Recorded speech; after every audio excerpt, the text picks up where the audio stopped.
spark positive change in India by bringing together visionaries, thought leaders, policymakers, academicians, business heads, social and spiritual icons. Our esteemed guests and speakers today are here with a singular vision to collectively drive the agenda of transformation in all aspects through igniting dialogues and thoughtful conversations, bringing us closer to the dream of a new Bharat, the transformed Bharat. बदलेंगे आप तो बदलेगा देश. New Delhi, the epicenter of our nation, every act of change here triggers a ripple effect that can be felt throughout India. Today, in this historic city, we begin our journey towards rediscovering our foundation and strengthening our resolve to be light bearers to the world. In these uncertain times, it's imperative that all those with a passion to bring back the glory that once surrounded India come together and work as one family. Before we begin, we would like to turn the spotlight to our media partners, the ABP network, who have wholeheartedly supported this larger initiative and through their live telecast of the conclave have taken this to the living rooms of millions of conscious citizens.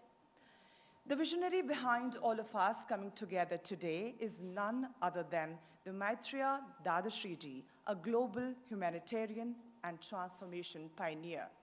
He started the Maitri Bodh Parivar in 2013 with the vision to establish one world, one family, and since then has been working relentlessly through various social and spiritual initiatives to realize the golden future. To set us afoot on the wave of transformation, I'd like to invite on stage Mr. Mohan Jaikar, Solicitor, Supreme Court of India, a lawyer with over 40 years of experience. He has had several courtroom battles, but Mohanji's dedication to society has been unmatched. He has been a trustee of the Shirdi Sai Baba Sansthan Trust for over 30 years. Mohanji is also the trustee and on the advisory board of Maitri Bodh Parivar. Please join me in welcoming Mr. Mohan Jaikar.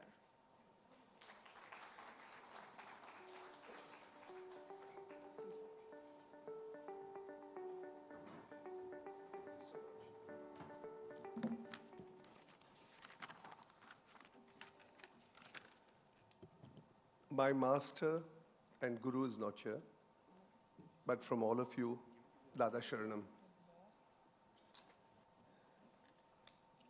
An introduction not really required because I am a small member of the Maitri Bodh Parivar, a Parivar which has resulted in several people being transformed. I'll come to it, probably Dadashri will tell you all. But I have myself felt a change in me, which change I can't explain. I have gone into an inner insight into myself, realizing that my aura now has to be very positive, blue, and this is where my journey began. It's such a pleasure today to welcome you all for this first edition of the Transform Bharat Conclave 2022. Bharat, as we know, our country, has gone through pandemics, unemployment, resulting economic stagnation, and these drastic changes that have happened in our society have given rise to a new nomenclature. The new nomenclature would be great resignation, moonlighting, gig economy, the new normal, the work from home, things which we did not either feel or knew. We are also seeing disasters, natural, brought about by countries all over the world. Most countries are at war, though it has not come to our part of the continent. Yet, we know what's happening all over the world. The state of affairs, therefore, in the world is causing an unprecedented uncertainty, fear, anxiety. In fact, from economic standards, you see whether the barrel is crashing, consequent crash of various economies, your share prices going down, volatility, and the whole thing has left a lot of angst amongst all of us. Today, towards the end of a very special year, the 75th year of India's independence, celebrating Azadi Ka Amrit Mahotsav, it is time we shift gears and welcome with it a new hope and resilience for a stronger future. We stand at the cusp of an extraordinary shift, and India, as the spiritual center, I would say, of the world, must shoulder the responsibility of taking the world into a new era of global peace and harmony. We have been told by Dadashi himself that the next 10 years are very important for humanity, as we are going to go through bigger struggles. There are going to be bigger calamities for which we ought to be all prepared. How do we do this? The word transform Bharat. What are we transforming? Of course, Dada is going to give us that message about what we are going to be transforming, but we are transforming ourselves. Maitribodh Parivar is here to help us transform ourselves, and with the morphogenic fields then going around us, people who come in contact with us are certainly also going to be transformed. I was just telling my colleague here, who will be on the dais after some time, that me as a professional, I have noted this change when you are at the abyss, at the lowest end of a particular matter arguing, and then there is something which happens, and then there is a 360-degree shift. And I would say it is nothing else, because the arguments were the same, the books were the same, the law points were the same. I think it's just the aura of the person speaking, the aura of the person arguing.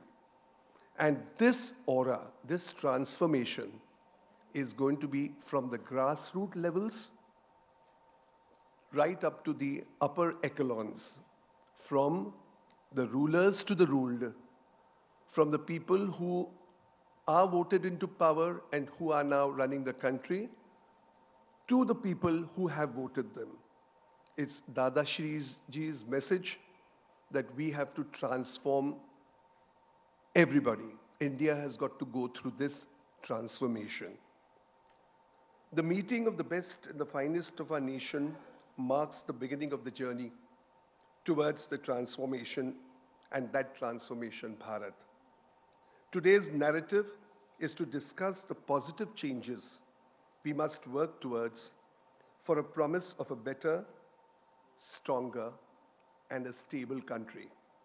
We are today chairing the G20, an odd motley of important nations and countries of the world, and we have upon ourselves that responsibility that not only people who are in power, but people who are going to vote people in power are transformed.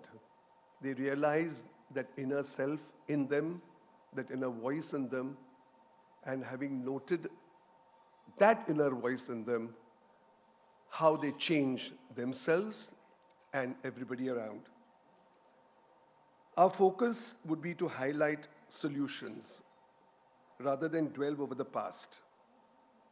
A discussion of promise and possibilities towards transform Bharat and empower our future leaders with right guidance to build a positive, harmonious, and for our country, a sustainable future. The time is ripe for India now to lead this discussion. Our strength and position, including, as I said, the presidency of the G20, gives us the geopolitical influence to make transformation a diplomatic conversation. We will transform ourselves, our country, and consequently the world. We at Maitri Bodh Parivar believe that action follows thought. And we thank you all for contributing in reshaping the idea of our great nation.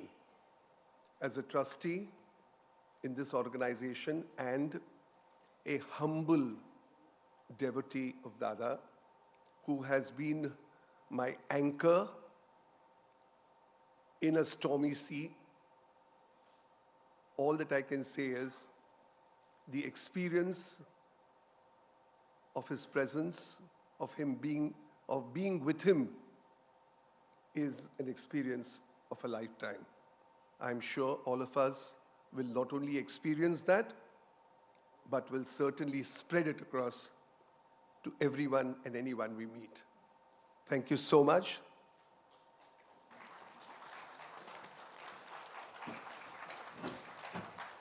Thank you so much, Mohanji, for setting us on the path of possibilities. Huge round of applause once again for Mohanji. Thank you. Moving on, does Atmanirbhar Bharat have the capability to help reach the goal of a $5 trillion economy? $5 trillion economy? As we enter a new phase with the renewed agenda, more focused towards G20 goals, can we pull a rabbit and stay afloat in an environment of looming recession? With blurring borders and the world entering a flux, do we have the resilient strain to fight back? We begin today's discussion on Indian economics with the larger question: is India ready? I now would like to welcome on stage Shri Gopal Krishna Agrawal ji, National Spokesperson for BJP on Economics. He's a fellow member of the Institute of Chartered Accountant of India. He's an economic thinker, writes extensively for newspaper, financial journals, and is a trustee and a treasurer of India Policy Foundation for a discussion on transforming the Indian economy, Atmanirbhar India's ascent towards the Amrit Kal.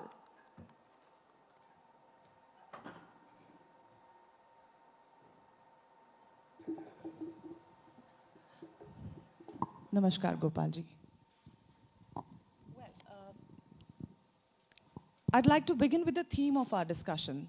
Can we get your thoughts on Atmanirbhar India's ascent towards Amrit Kal? And I'd like you to also talk about in a situation where India's recovery is in a K-shape. So could you please elaborate? Thank you, Misha ji. First of all, I would like to thank Maitri Bodh Parivar and Dadashi ji to give me this opportunity to interact with all of you, and ABP channel also, and my co-panelists Makran ji, Avinash ji, and other dignitaries present here. It's a big pleasure for me. Thank you very much.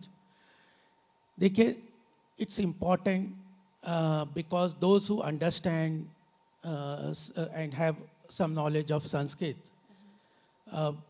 it is said that talk in sutras. It should be very, it is no need required that you go in detail for people who can't understand, and it is not required for, detail is not required for those who can understand, or both. It is, Sanskrit has always been talking in sutras. And what your topic today is, transforming Bharat. Bharat के बारे में मैं एक ही चीज कहना चाहता हूं कि संस्कृत में भारत का मतलब है भा दीप्तौ रथः, that you continuously engage in knowledge. Pursuit of knowledge is what Bharat is. And as Prime Minister has also been saying, that the next revolution is for knowledge economy. So we are going for a knowledge economy phase after this 25, in this Amrit Kal, 75 years of our independence. And Prime Minister has said that this 25 years is an Amrit Kal. And we aspire to be power in 2047 when we complete 100 years. Right. So India is best suited because of its content, knowledge, and what is our knowledge base. In that context, I would like to say is that the important is at the global level, the importance of economics. You cannot become a global superpower without being an economic superpower. That is one important thing. India controlled about 26% of global trade at a point of time.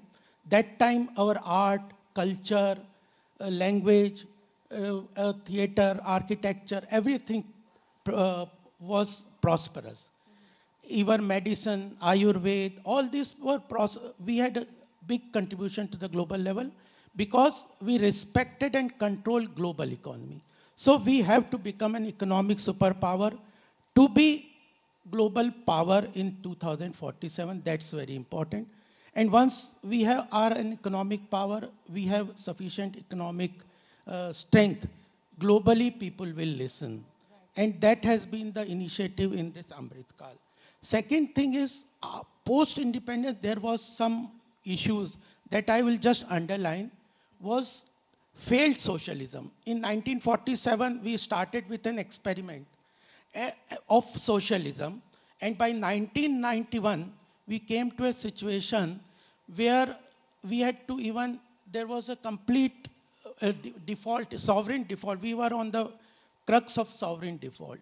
So that was a failed socialism that led to us a wrong concept. We did not respect entrepreneurship, businessmen, industrialists, etc. Those are wealth creators. So that is very important. We have to give that important situation. And after that also, in some certain period, what I call is crony socialism, where in the name of social welfare, the government indulges in long schemes where there is corruption and leakages into the system. And therefore, the benefit of the economic growth and prosperity does not percolate to the lowest level and goes to a certain segment. And we have faced that problem, that concentration of wealth took place, what you are calling about the K-shaped recovery. So in this context, we should see, we have to go for an economic growth. Size of the cake does matter. You cannot go alone on a distributive model. Countries cannot progress only if you go on to distributive model. You have to respect wealth creation, industrialist business, etc. And that is the focus. At this point of time in the Amrit Kal, in the 75th year of our independence, globally we are at a very good position to lead the world. USA is facing high inflation. After 40 years, they have not faced such a high inflation. European economy is also in certain trouble because of energy crisis. Their inflation is there, energy problem is there, gas problem is there. They are seeing certain recession, inflation. Even China, the third biggest growth propeller in the world, is facing due to their policy of post-COVID reforms.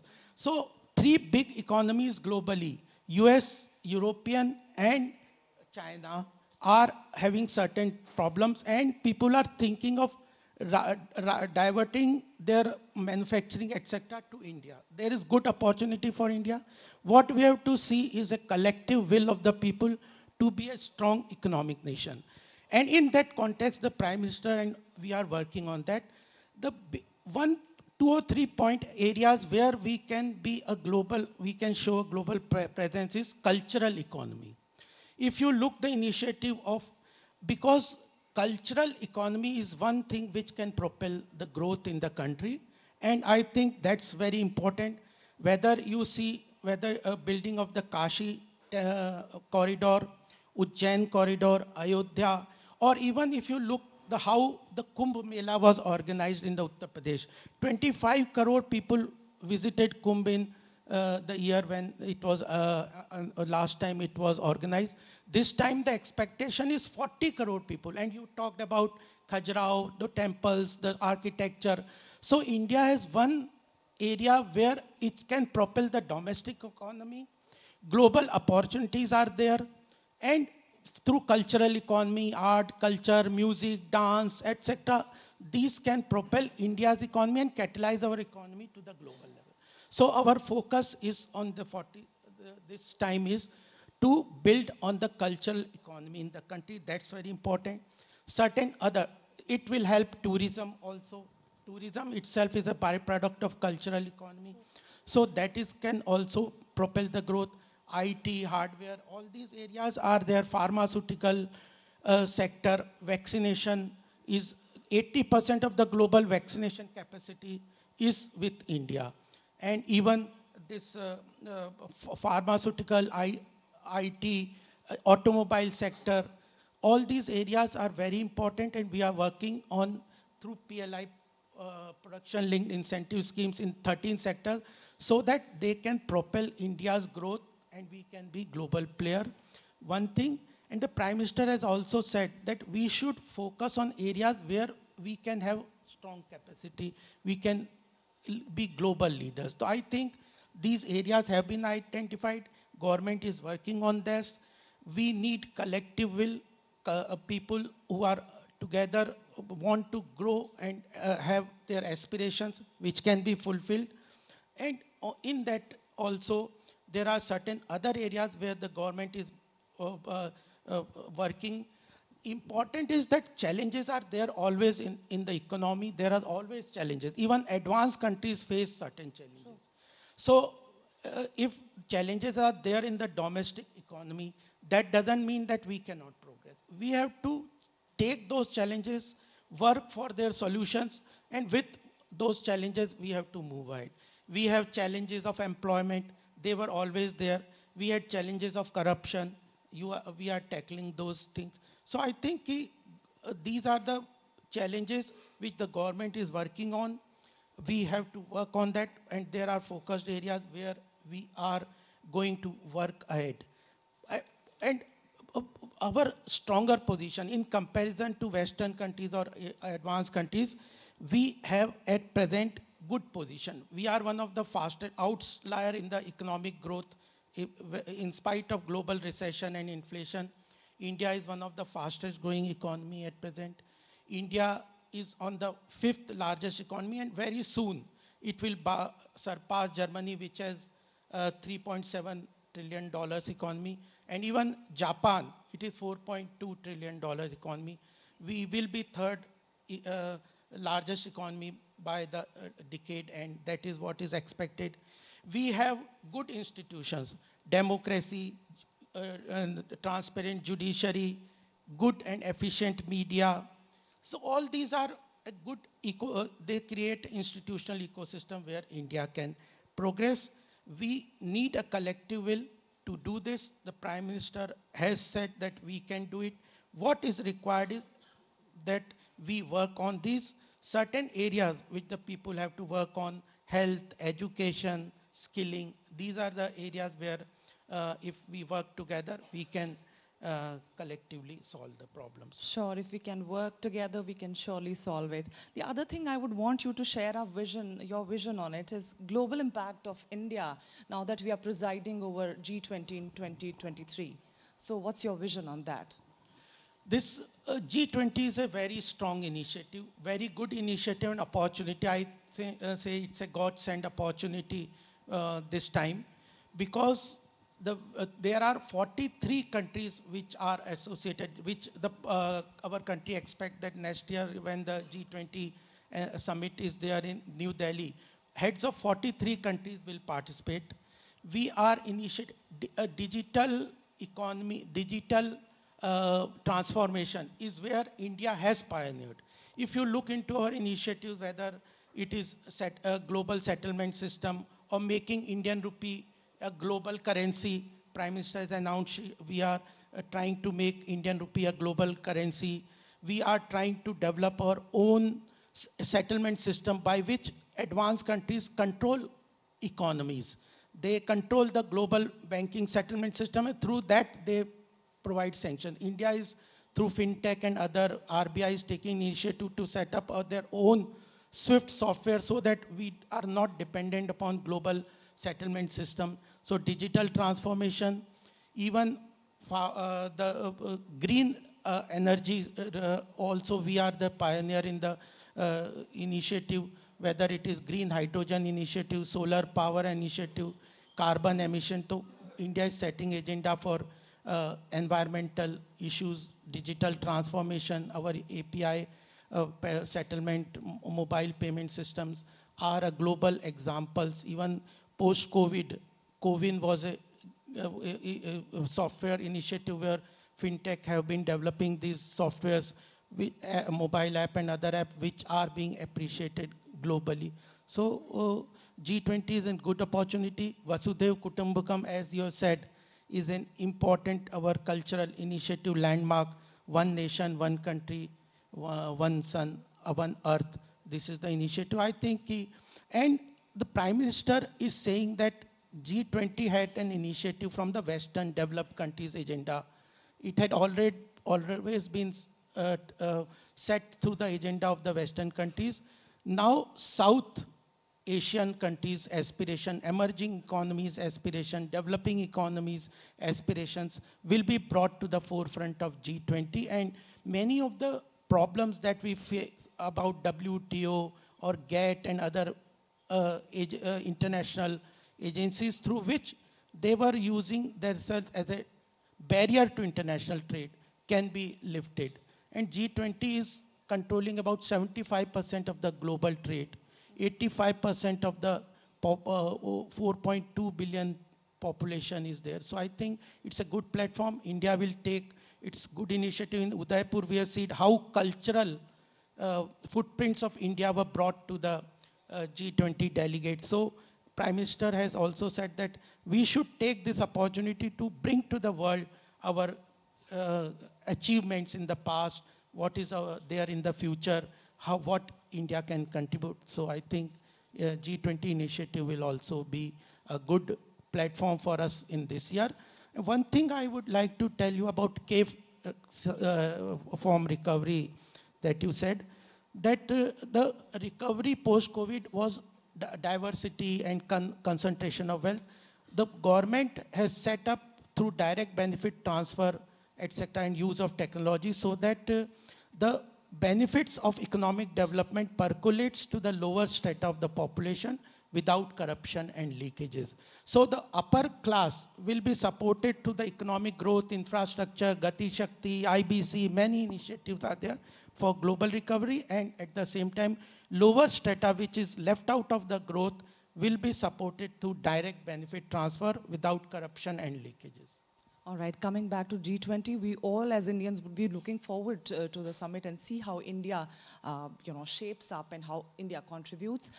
Thank you so much, Gopalji, for my answers, my questions. Now, with your kind permission, I'd like to open the house for questions. Can we have audience questions, please? Yeah, welcome. Yes, please.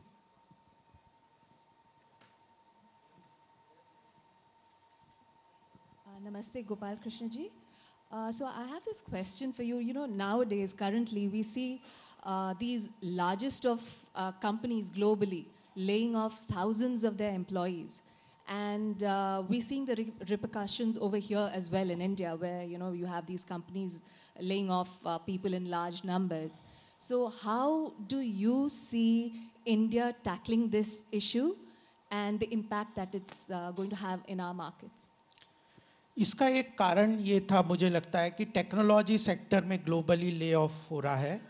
That was because at the time of Covid बहुत सारे जैसे Facebook, Twitter, ऐसे जो companies थे, वो जो companies थे, they had expecting that time of use, they had over employed themselves. वहीं पे सारा डिसरप्शंस हो रहा है. बट अदरवाइज आई थिंक कि other sectors, there are still areas which are developing, and ultimately employment generation comes through manufacturing sector. If the economy grows, there is no other way other than growth in the economy through which employment generation can come. And employment generation can come through manufacturing sector. So our government's focus is on manufacturing sector. Cooperative sector is one area where we are thinking that through cooperative sector, the rural economy will grow. It's a one form of organization where participative part of economic democracy takes place. So cooperative sector, farmer producer organizations, so that rural economy is propelled and employment generates at that point of level through cottage industries, one district, one product, all, and in rural economy growth takes place. So employment generation and self-entrepreneurship can come through manufacturing sector, that through micro, small, MSME, cottage industries, that will generate economy. Otherwise, purely job-oriented approach will not help. But I don't think a technological disruption that happened, just some of the examples that you are saying, global companies have relinquished some of the jobs, that will continue. Economies are going to grow. The shift in the economic growth, as is being expected, that from the developed countries, western side to the eastern side, growth will come. Because we have domestic demand in the country, and there is a huge population. The government is also spending huge amount to create infrastructure, both at the level of ease of doing business and ease of living. Both will come through infrastructure development. It will create an enabling environment. We are doing big reforms in the power sector. Power is one constraint which industries face. Then logistic cost is one area where cost of our manufacturing is very high in comparison to global economy. We are targeting to reduce logistic cost, transportation of raw material and finished product, almost by 30–40%, and make our manufacturing sector globally competitive. So we have brought a new logistic policy. 235 projects have been identified under Gati Shakti, which were held up because of various reasons. The government is planning that infrastructure push will come in the 235 new projects under Gati Shakti. Logistic cost will be reduced. Power sector reforms will be there through DISCOM, distribution network of power companies, and green hydrogen energy initiative. You will see in this budget a lot of initiative on green hydrogen, solar energy, ethanol mixing through petroleum product, because we depend a lot of our foreign exchange is lost through import of crude oil, etc. So that is a huge outflow of our important currency, that we have a good solar energy, so we are working on renewable energy, and its impact will come. Last, I would also like to mention is that the focus of the current dispensation leadership is that our national interest should be supreme. We cannot build a strong nation, transform Bharat, unless we take decisions in keeping in mind the national interest. You see, there was huge pressure globally not to import oil from Ukraine or Russia, but we did not bow down to that problem. And that was the national interest is the priority of our government. Second example I would like to underline is about the vaccine policy. If post-COVID, if we had not followed the policy of vaccination, producing domestic vaccine, and we would have bogged down by IPR, property rights, etc., the vaccine would have costed 3,000, 4,000 per vaccine.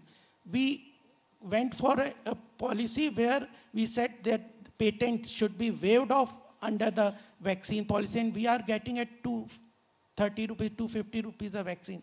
We have been able to successfully vaccinate 250 crore of our population.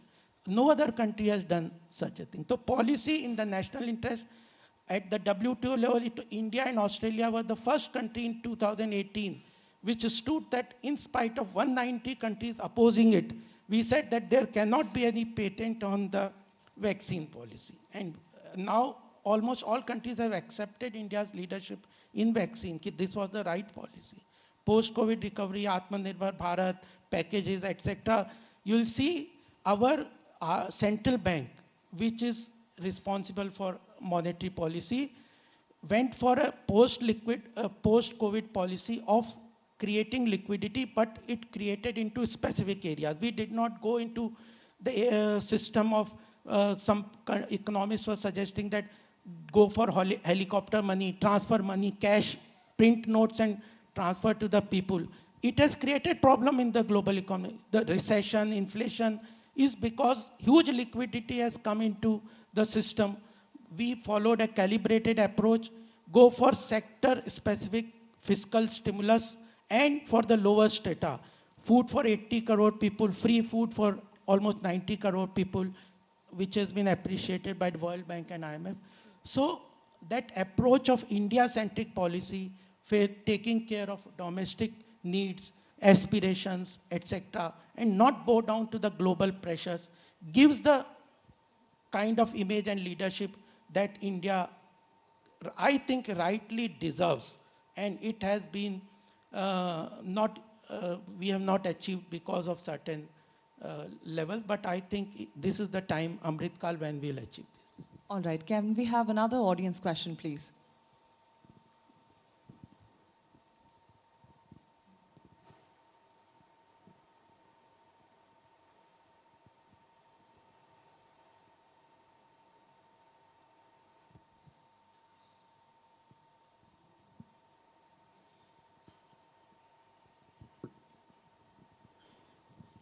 Good afternoon, sir.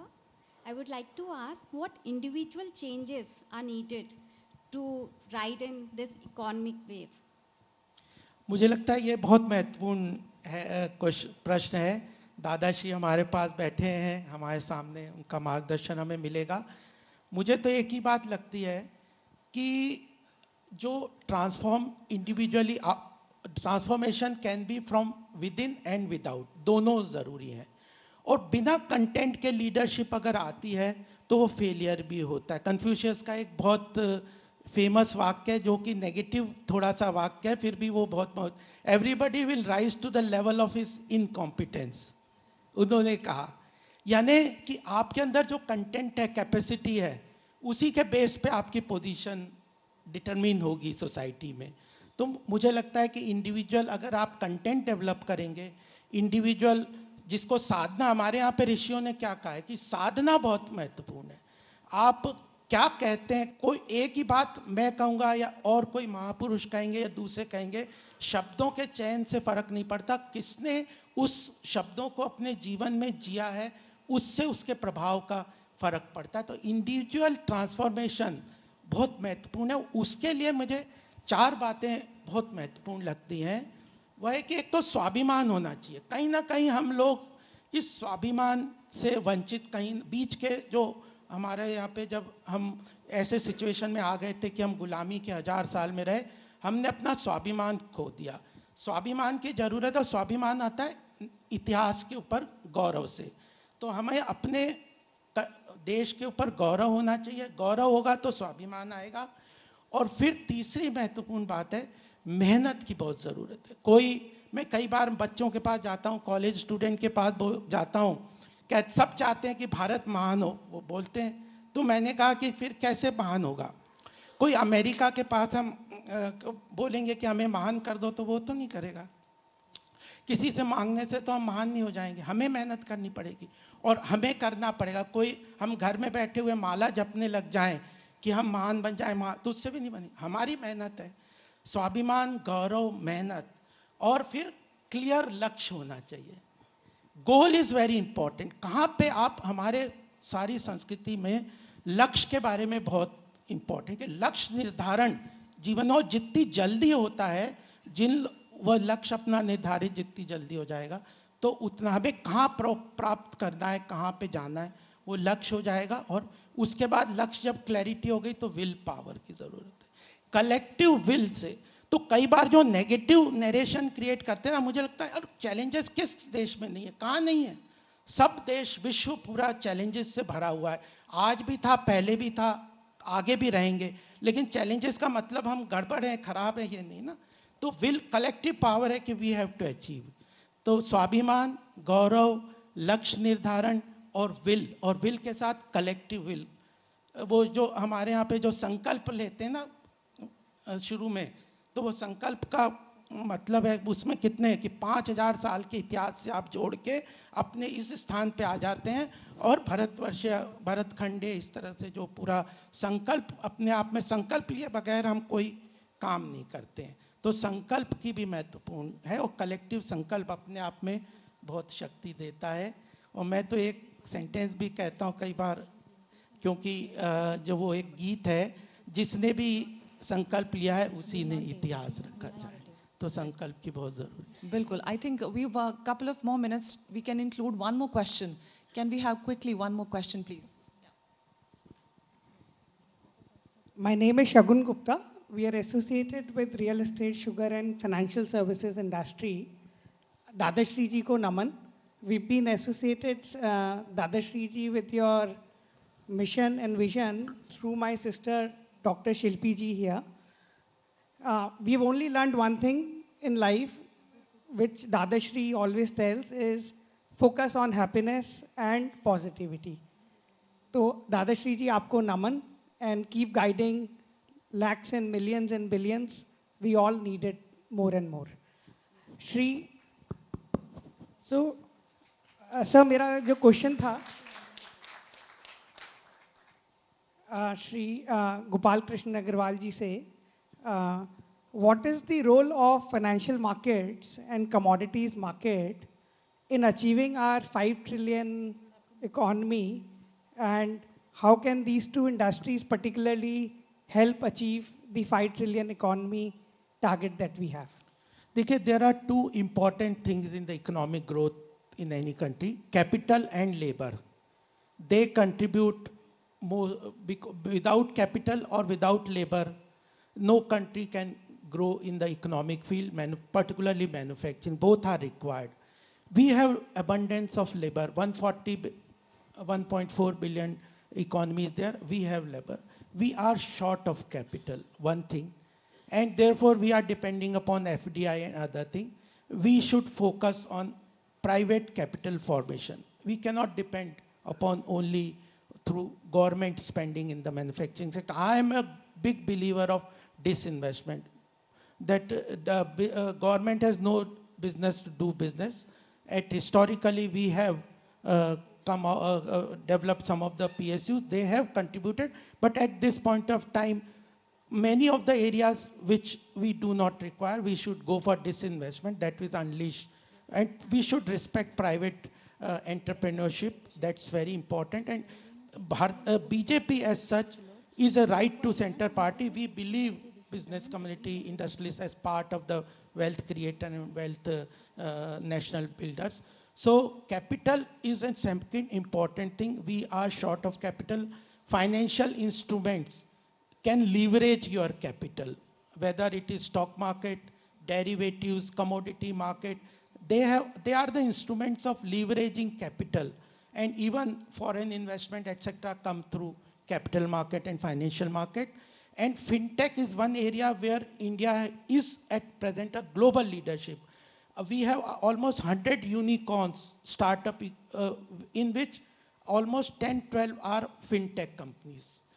And they have done a big contribution. So this area of valuation, this system of valuation creates a good value for corporate sector, and it brings for foreign investment, capital creation is there, I think. Right. But it has to be regulated. So there are manipulative, whether there are an element of speculation in this.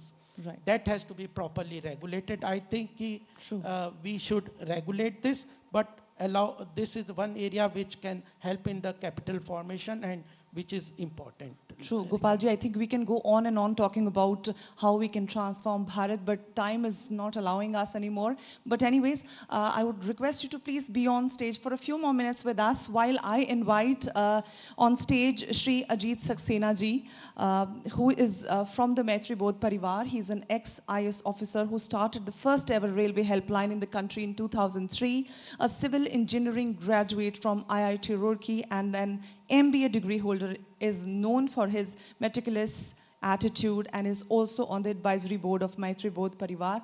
I'd like to request him to please come on stage to extend our token of gratitude to Gopal ji. मैं बहुत धन्यवाद देना चाहता हूं मैत्री बोध परिवार को कि मुझे आज यहाँ बुलाया. दादाश्री जी से मेरे 3-4 बार इंटरेक्शन हुए हैं.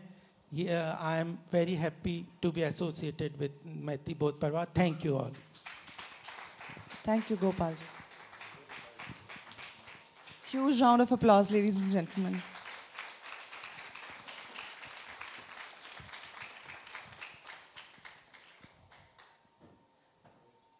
Thank you so much, Gopal ji. Thank you, Ajit ji. Huge round of applause. I guess जब तक मेहमान चले नहीं जाते तालियां बजती रहनी चाहिए. Thank you so much. And now moving on to our next session, it gives us great pleasure to invite on stage our next speaker, Dr. Ved Pratap Vaidik. He is a scholar, political analyst, and a columnist on national and international affairs. He championed the cause of having all Indian languages be a medium of expression at the highest level. He has won over a dozen national and international awards for academic and journalistic excellence. Dr. Vaidik is the Chairman, Council for Indian Foreign Policy and Bharatiya Bhasha Sammelan. May I please request Dr. Vaidik to come up on stage and share his thoughts with us. And he'll be talking about the importance and possibility of integrating Vedic values in modern education format. Huge round of applause. Please put your hands together for Dr. Vaidik.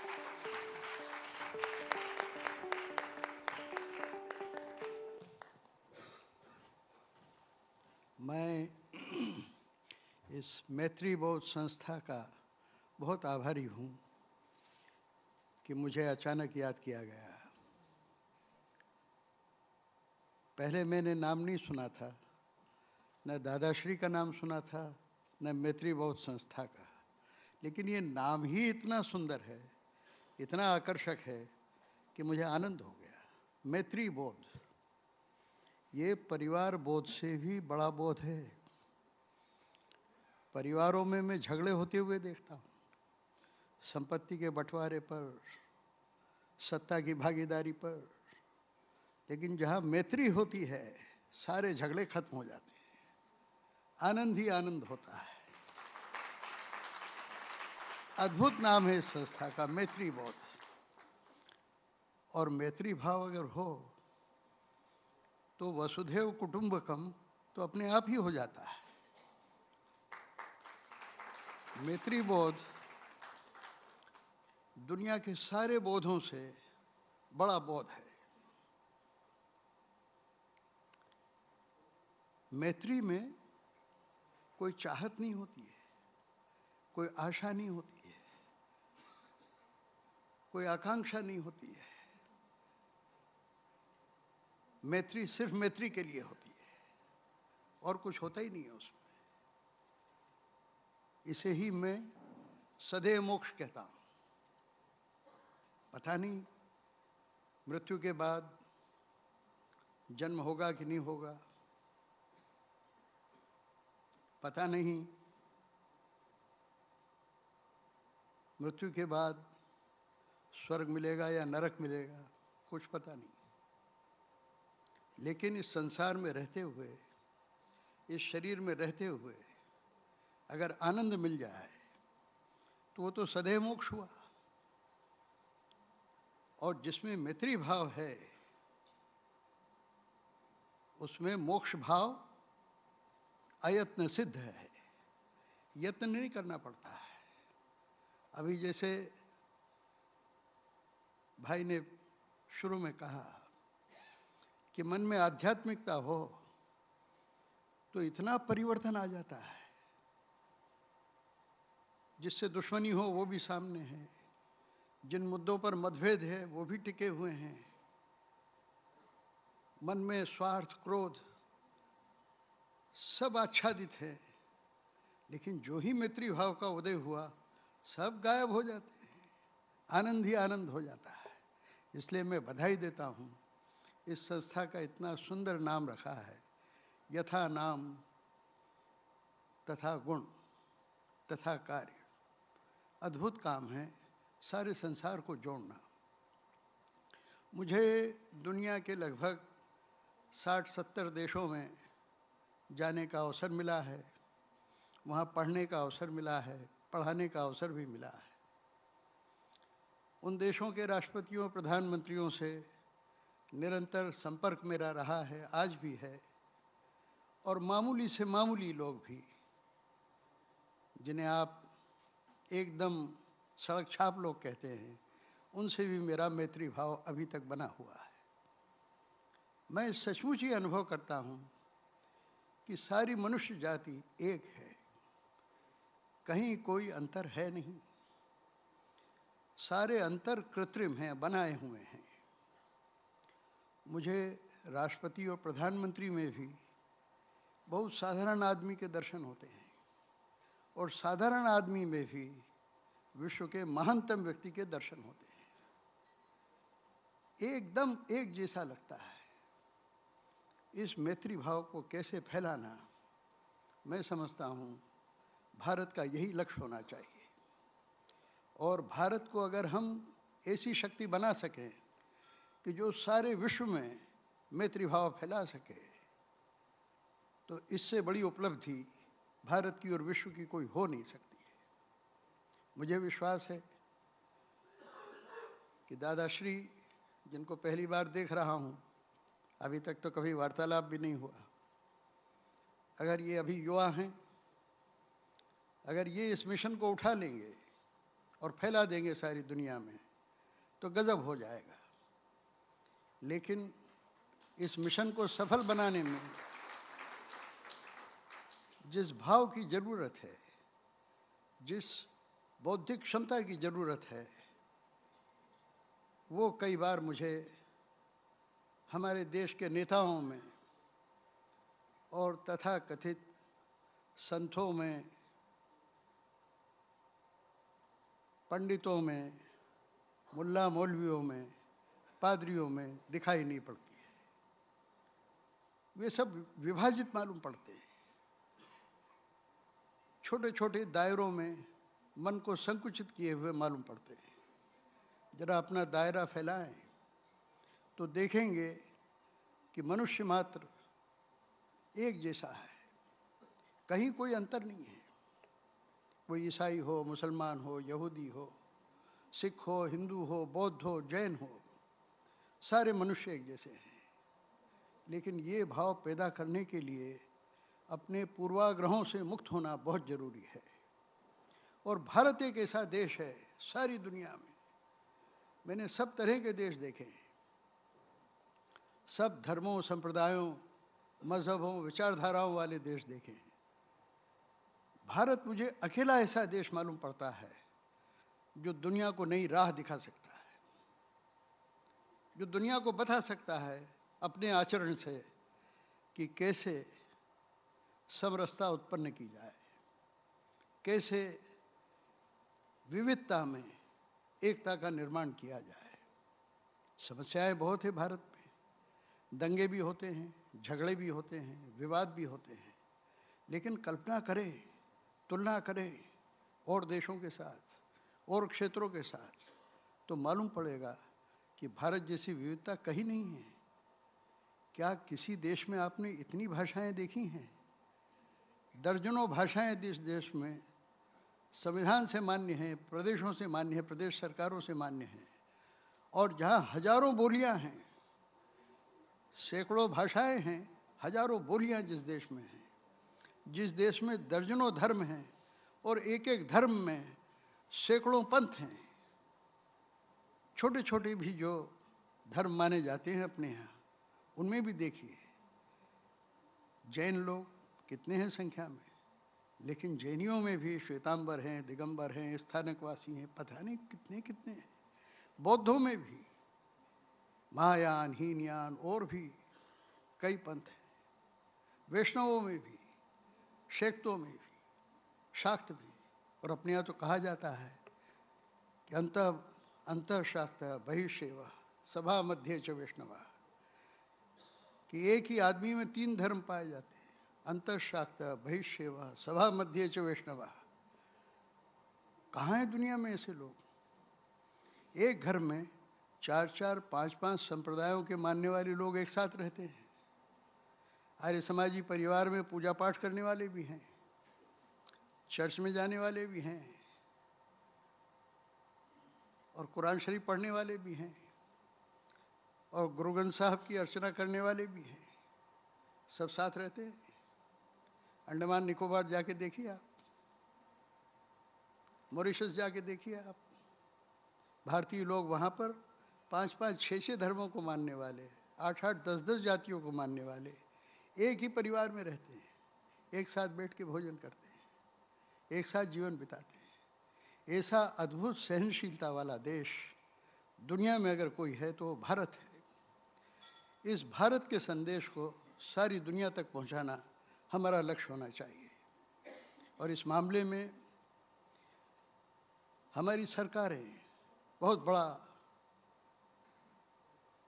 मैं समझता हूं, कदम उठा सकती हैं। सबसे पहला काम है, मैं समय तो ज़्यादा नहीं ले रहा हूं, समय की सीमा हो तो मैं रोकूं। संक्षेप में अपनी बात कहूंगा, और भी शायद वक्ता हैं। सरकार को जो काम करना चाहिए पहले वो कहता हूं, फिर हमको जो करना चाहिए वो कहता हूं। सबसे पहले हमारे देश में शिक्षा में मौलिक परिवर्तन होना चाहिए। नरेंद्र मोदी का नाम प्रधानमंत्री पद के लिए सबसे पहले मैंने प्रस्तावित किया था। सारे भारत में घूम घूम के करोड़ों लोगों को रामदेव और मैंने संबोधित किया। लेकिन शिक्षा में आज भी जो 150-200 साल पहले चली थी, कोई मौलिक परिवर्तन दिखाई नहीं पड़ रहा है। सुनाई तो पड़ रहा है, कहा जा रहा है कि हम बदलेंगे, लेकिन बदला जाना बहुत जरूरी है। सरकार कोशिश कर रही है, यूनिवर्सिटी ग्रांट्स कमीशन भी कोशिश कर रहा है, बोलता है बदलाव होना बहुत जरूरी है। भारत को कहते हैं हम विश्व गुरु बनाएंगे। अरे क्यों बनाएंगे? ये तो बना हुआ है पहले से। आप इतिहास उठा के देखिए, आज से 400 साल, 500 साल पहले तक, मुगलों के आने के पहले तक और मुगलों के यहाँ रहने तक सारी दुनिया के विद्यार्थी पढ़ने भारत आया करते थे। चीन से, जापान से, यूनान से सारे लोग यहाँ आते थे। आप प्लेटो का रिपब्लिक उठा के देख लीजिए, एरिस्टोटल के स्टेट्समैन उठा के देख लीजिए, सारी पुस्तकों पर भारत का प्रभाव दिखाई पड़ेगा। प्लेटो ने 3 वर्ण बनाए थे, हमारे यहाँ 4 वर्ण व्यवस्था है। आप इमैनुअल कांट को उठा के देख लीजिए, जो परसेप्शन के बारे में, सेंसेशन के बारे में इमैनुअल कांट का थीसिस है, वो क्या है? भारत का ही विचार है। विलियम हीगल की फिलॉसफी उठा के देख लीजिए, भारत के विचारों से प्रभावित है। लेकिन भारत की शिक्षा अभी भी नकलची बने की शिक्षा है। पश्चिम की शिक्षा का मॉडल हमने ले लिया है, उसी को हम चला रहे हैं। उसको हमें बदलना चाहिए। गुरुकुल की शिक्षा प्रणाली ऐसी अद्भुत है कि उसमें हम सारी आधुनिकता को जोड़ें। मैं आधुनिकता का विरोधी नहीं हूँ। मैं खुद कोलंबिया यूनिवर्सिटी में पढ़ा हूँ, मास्को के गसुदारस्तेनिया यूनिवर्सितात में पढ़ा हूँ, मैं मास्को में और न्यूयॉर्क में दोनों जगह पढ़ा हूँ। मुझे विदेशी शिक्षा पद्धति से कोई सख्त एतराज़ नहीं है, लेकिन एतराज़ इस बात पे है कि भारत की जो महान परंपरा है उसको कौन चलाएगा? भारत सरकार को इस संबंध में कोई पहल करनी चाहिए। दूसरी बात मैं संक्षेप में कहूँगा, मैं जानता हूँ समय की कमी है। दूसरी बात, शिक्षा मन को बदलती है। भगवत गीता में कहा भी गया है कि मन ही कारण है, मनेव कारण बंध मोक्षयो। बंधन और मोक्ष का कारण मन है। चित्त की शुद्धता हो। शिक्षा का मतलब सिर्फ नौकरी पा देना, नौकरी मिला देना नहीं है। चरित्र को बदलना है, आचरण को बदलना है, मन को बदलना है, आत्मा की शिक्षा होनी चाहिए। और दूसरी चीज़ है स्वास्थ्य, चिकित्सा। आज भी भारत में एलोपैथी का बोलबाला है। मैं एलोपैथी के विरुद्ध नहीं हूँ, लेकिन आपको ये बता दूँ, मैं ऐसे कई सिपाहियों से मिला हूँ जो फर्स्ट वर्ल्ड वॉर में, प्रथम महायुद्ध में भारत की तरफ से गए हुए थे। वो सिपाही आज से 50-60 साल 70 साल पहले मुझसे बोलते थे कि हमको बेहोश करने की टेक्निक पता नहीं थी हमारे डॉक्टरों को। यूरोप के डॉक्टर पता नहीं थे, उनको पता नहीं था कि सोल्जर के शरीर में गोली घुस गई है तो उसको बेहोश कैसे किया जाए। 4 सोल्जर नीचे से पकड़ते थे, 4 सोल्जर ऊपर से पकड़ते थे और छुरे से गोली निकाली जाती थी।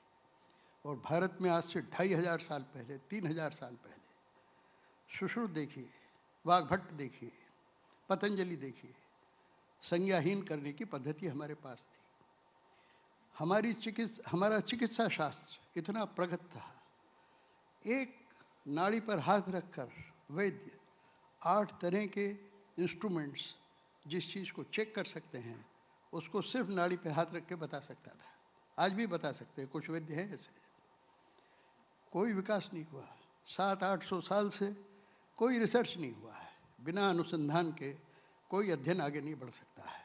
मैं समझता हूँ कि एलोपैथी का हम पूरा लाभ उठाएं, लेकिन भारत की आयुर्वेद व्यवस्था, भारत के योगासन, शरीर बल शरीर माध्यम खलु धर्म साधनम, धर्म का सबसे बड़ा साधन क्या है? शरीर है।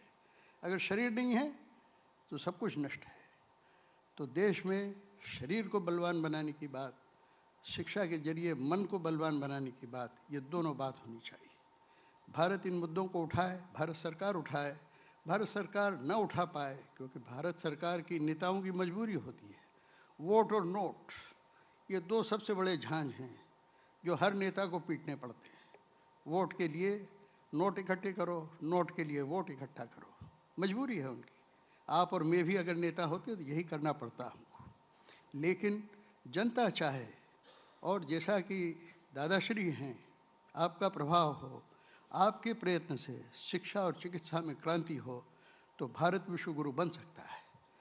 2-3 चीज़ें और कह के 1-2 मिनट में ख़त्म करता हूँ। 2-3 मिनट लूँगा बस। मैं क्या चाहता हूँ, भारत ने परमाणु बम फोड़ा। पिछले 50 साल से मैं और मेरे साथ के कई लोग, खासतौर से आजकल के जो हमारे विदेश मंत्री हैं जयशंकर, उनके पिता के सुब्रमण्यम जी और मैं 50-60 साल से लगातार लिखते रहे, बोलते रहे कि भारत को परमाणु बम बनाना चाहिए। लेकिन उसके साथ साथ हम ये भी बोलते रहे कि विश्व निरस्त्रीकरण का शंखनाद अगर कोई करेगा तो भारत ही करेगा। कैसे करेगा भारत? सिर्फ इससे नहीं होगा कि हम आगे होकर परमाणु बम का प्रयोग नहीं करेंगे, ये तो चीन भी कह रहा है। इसके लिए हमें प्रयत्न करना चाहिए। अटल जी ने जब पहली बार बम विस्फोट किया, उसके पहले इंदिरा गांधी ने भूमिगत विस्फोट किया, तब भी मैंने कहा था कि हमें निरस्त्रीकरण का, वर्ल्ड डिसआर्मामेंट का झंडा ऊंचा उठाना चाहिए कि भारत दुनिया को संदेश दे कि सारे परमाणु अस्त्र समाप्त करो। सारे परमाणु अस्त्र समाप्त करें तो उसका परिणाम क्या होगा? देखिए, हमने बनाया बम, 8 दिन के अंदर ही पाकिस्तान ने घोषणा कर दी। शहबाज शरीफ को मैंने फ़ोन किया, उस दिन शहबाज शरीफ लाहौर आए हुए थे घर, जिस दिन हमारा बम यहाँ विस्फोट हुआ। मैंने कहा कि आप बम न बनाएं, आप अटल जी से कहें कि हम निरस्त्रीकरण मिल के करेंगे। लेकिन पाकिस्तान ने थोड़े दिन बाद ही बम विस्फोट कर दिया। आज दुनिया के कम से कम 5-6 देश कहते हैं कि हमारे पास बम है, लेकिन 15 से ज़्यादा देशों के पास बम है। यूक्रेन भी कह रहा है कि तुम हमें धमकी मत दो, हम तुमसे निपट लेंगे। और पुतिन भी बार बार धमकी देते हैं। मेरा कहना यह है कि भारत को विश्व निरस्त्रीकरण की आवाज़ भी उठानी चाहिए। और भी कई मुद्दे हैं जो भारत उठा सकता है, लेकिन हमारी सरकार, हमारे नेता लोग इन मुद्दों को बहुत तरकीब से उठा सके, बहुत शक्तिशाली ढंग से उठा सके। उसके लिए जैसे आज ये मैत्री संगठन है, ऐसे संगठनों की आवाज़ बुलंद होनी चाहिए। इनको हमें मजबूत बनाना चाहिए ताकि यह आवाज़ उठाएं और इनकी आवाज़ भारत की सरकार भी सुने और दुनिया की और सरकारें भी सुनें। और यही काम मैं समझता हूं कि आपका ये मैत्री संगठन करे तो मुझे बहुत प्रसन्नता होगी। मैं आपका बहुत आभारी हूँ, सक्सेना जी का खास तौर से, जिन्होंने मुझे आमंत्रित किया, और आप सब विद्वानों को, बुद्धिजीवियों को यहाँ देखकर मैं बहुत प्रसन्न हूँ। और इस आंदोलन को आगे बढ़ाएं, विश्वव्यापी बनाएं, मेरी यही कामना है। बहुत धन्यवाद, नमस्ते। बहुत बहुत शुक्रिया डॉक्टर वैदिक जी। मैं आपसे रिक्वेस्ट करूंगी आप कुछ क्षण और हमारे साथ मंच पर रहें। आपकी बातें बहुत गहरी हैं और बहुत कुछ सीखने के लिए है आपकी बातों में। समय इजाज़त नहीं दे रहा था, बहुत बहुत माजरत ख्वाह हूँ, आपको इंटरप्ट किया मैंने, लेकिन बहुत बहुत शुक्रिया, क्योंकि आपके पास ना सिर्फ गहराई है बातों की, तजुर्बा भी है जिससे बहुत कुछ सीखा जा सकता है। मैं चाहूंगी आप कुछ क्षण और हमारे साथ स्टेज पे रहें। While I invite on stage Shri Mohan Jayakar ji, वो मंच पर आएं और हमारे मेहमान को फेलिसिटेट करें, एक छोटा सा टोकन हमारी तरफ से।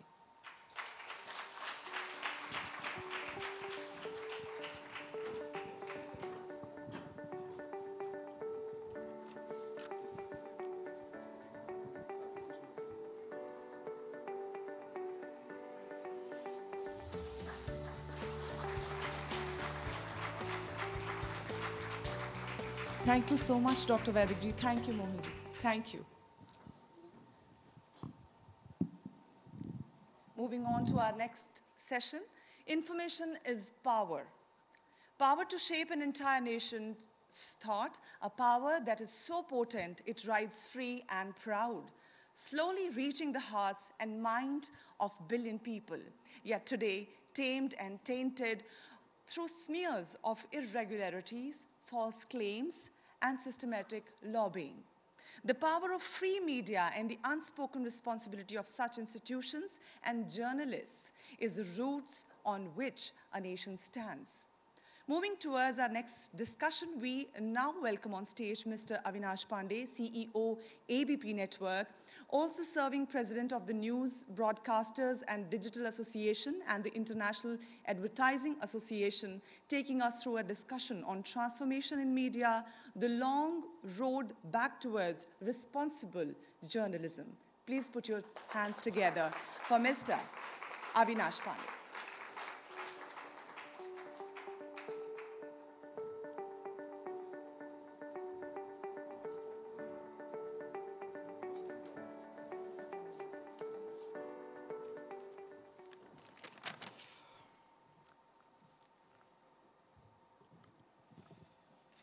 Pardon my bad throat because of infection. मैत्रीभूत परिवार, दादाश्री जी, मेरे मित्र राजू जी और उनकी डॉटर नूर, जिनके चलते मैं यहाँ पे हूँ, और मेरे पुराने boss and colleague doctor RP Singh यहाँ पे हैं. Very lovely to see you sir.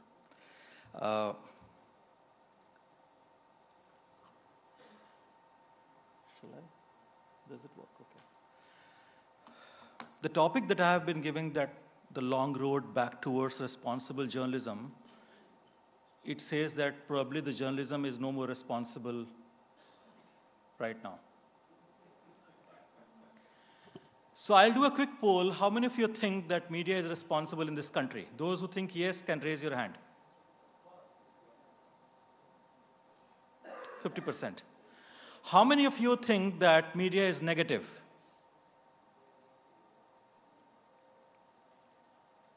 How many of you think that media drives positivity in case of adversity? So you understand where I am today, okay? You know, many years ago, I was part of the team which launched India's first 24/7 live TV channel. And I was traveling in rural Rajasthan after the launch. And a lot of people who met me on the way, knowing that where I work, they used to invite me inside their house and offer tea, coffee, and insist that you please have a meal with us. These days, it's exactly the opposite. Whenever you tell someone in the plane or traveling anywhere that you work in media, you'll be lectured as to how to run your business. So as the topic that's rightly being put here is that we are already assuming that journalism is no more responsible. I can tell you, the responsibility and the power are the two sides of the same coin. If you leave the creative freedom to people who do know their job well, you will always have a responsibility coming out of that. The speaker before me rightly pointed out that we have actually ruined our education system over many years. I am the biggest advocate that what liberal art is in the United States teaching existed in our country many centuries ago, and we should adopt that. And what was that? It was the creative freedom to think freely and communicate freely. I'll give you two examples from my own experience. In America today, which is probably the freest country in the world as far as the expression of views are concerned, there are news channels which are day in, day out, have an opinion against Trump and pro-Trump. They consider themselves free to speak whatever they feel like. The way they look at their creative freedom is that if I want to entertain someone and someone wants to get entertained, where is the government? A few years ago, the FCC chairman came to India, Ajit Pai. He was in the Trump administration FCC chairman. And I told him that, look, every day we deal with complaint. The hordes of people who complain saying that why did you show this Baba is speaking like this? Why did you have these so-called practices being shown on the TV? Where there was a communal tone in your anchor, etc., etc. And we answer them. If they are not satisfied, they can come to the NBSA, which is the standard authority, self-regulating authority for that. And he asked me, why the hell they complain? If they don't like something, they should not watch it. They have the remote in their hand. But India is a very different country, and that's why, despite Fox, CNN, who actually worked in India a lot, CNN particularly trained most of the journalists who are TV journalists in India, still we have an issue of what the responsible journalism should be. We had massive COVID wave, somebody spoke about. I can tell you this happens only in this country, that a lot of global media went back to their home and started working. Our journalists were still in the field reporting the issue of COVID. Several of them lost their lives. Prime Minister of India acknowledged this in the beginning of the March first week when the COVID was almost about to enter and we were looking at the lockdown. He called up top media executives, I was one of them, in a room to ask what should we do? How do we communicate to everybody that we should be safe? This happens only in this country, and media played a very responsible part of that work. But also the problem is this, that what people want to watch. If we are doing a story on how Vande Bharat Express runs at 180 km/h without having a glitch, how many people will watch that vis-a-vis what a Bollywood actor who apparently died by suicide, and I'm peddling that as a murder? How many of you are going to watch that story vis-a-vis a Vande Bharat 180 km/h speed, which is a revolutionary train in India? The problem is this, that the dirt and mud still attracts the maximum audience. And as long as the advertising industry is funding the news business, you will always have the problem of how to balance the content. I will take you through, so these days you have more and more news. Everybody has become a news producer and a news writer because thanks to the Facebook, Twitter and Google. However, I'll take you through as to what, even in this cacophony of what's going around, what we are doing. So we started this program called Ghanti Bajao, which is largely a governance delivery issue every weeknight at 10 p.m. where we raise an issue a day before. You can call on this number. Even here, we had a problem of interference with our content. Because if I'm doing a story in, let's say, a BJP ruled state, all the Congress workers will start calling. That's like managing the content, right? And so is, different state governments. So I'll show you quickly a video as to what we have done. See this story. There is no audio here.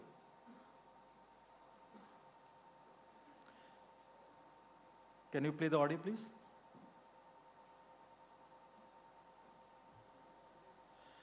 So, okay, so I'll read that. In August of 2022, AAP News reported the plight of Ayushman card holders of Punjab who had to face difficulties as PGI was not offering free medical services to them, forcing them to go to the private hospitals for treatment. Chandigarh के PGI में आयुष्मान सेहत बीमा योजना के तहत जो मुफ्त इलाज चल रहा था वो 5 दिनों से बंद हो रखा है, क्योंकि पंजाब सरकार की तरफ से जो पीजीआई को फंड जारी करना था वो अभी तक नहीं किया हुआ है। कोई ना बेडरूम दे रहा है ना कोई इलाज पकड़ रहा है, फिर सारा के यहाँ पे आने का। जिस जनता जनार्दन की आवाज एबीपी न्यूज के जरिए देश की संसद तक पहुंच जाती है और सरकार फौरन एक्शन में नजर आती है, वो जनता ये कहती है। एबीपी न्यूज का हम बहुत धन्यवाद करते हैं कि आपने हमारी आवाज को उठाकर सेंट्रल सरकार की कानों में पहुंचाया और उसने अपील की भी आपका आयुष्मान कार्ड चलना चाहिए पीजीआई से।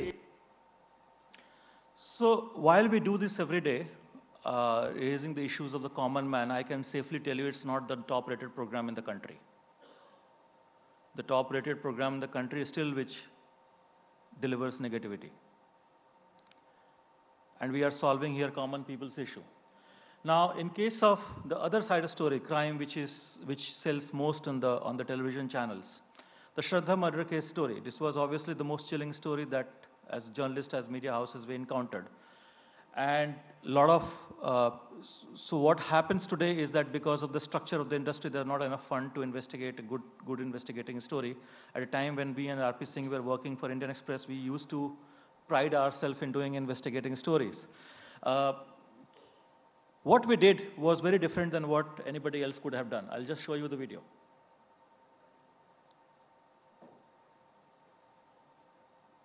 Sorry.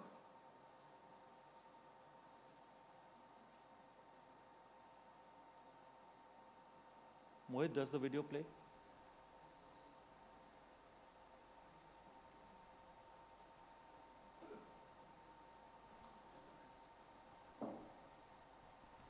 Can you play the video, please? There is a video on this slide.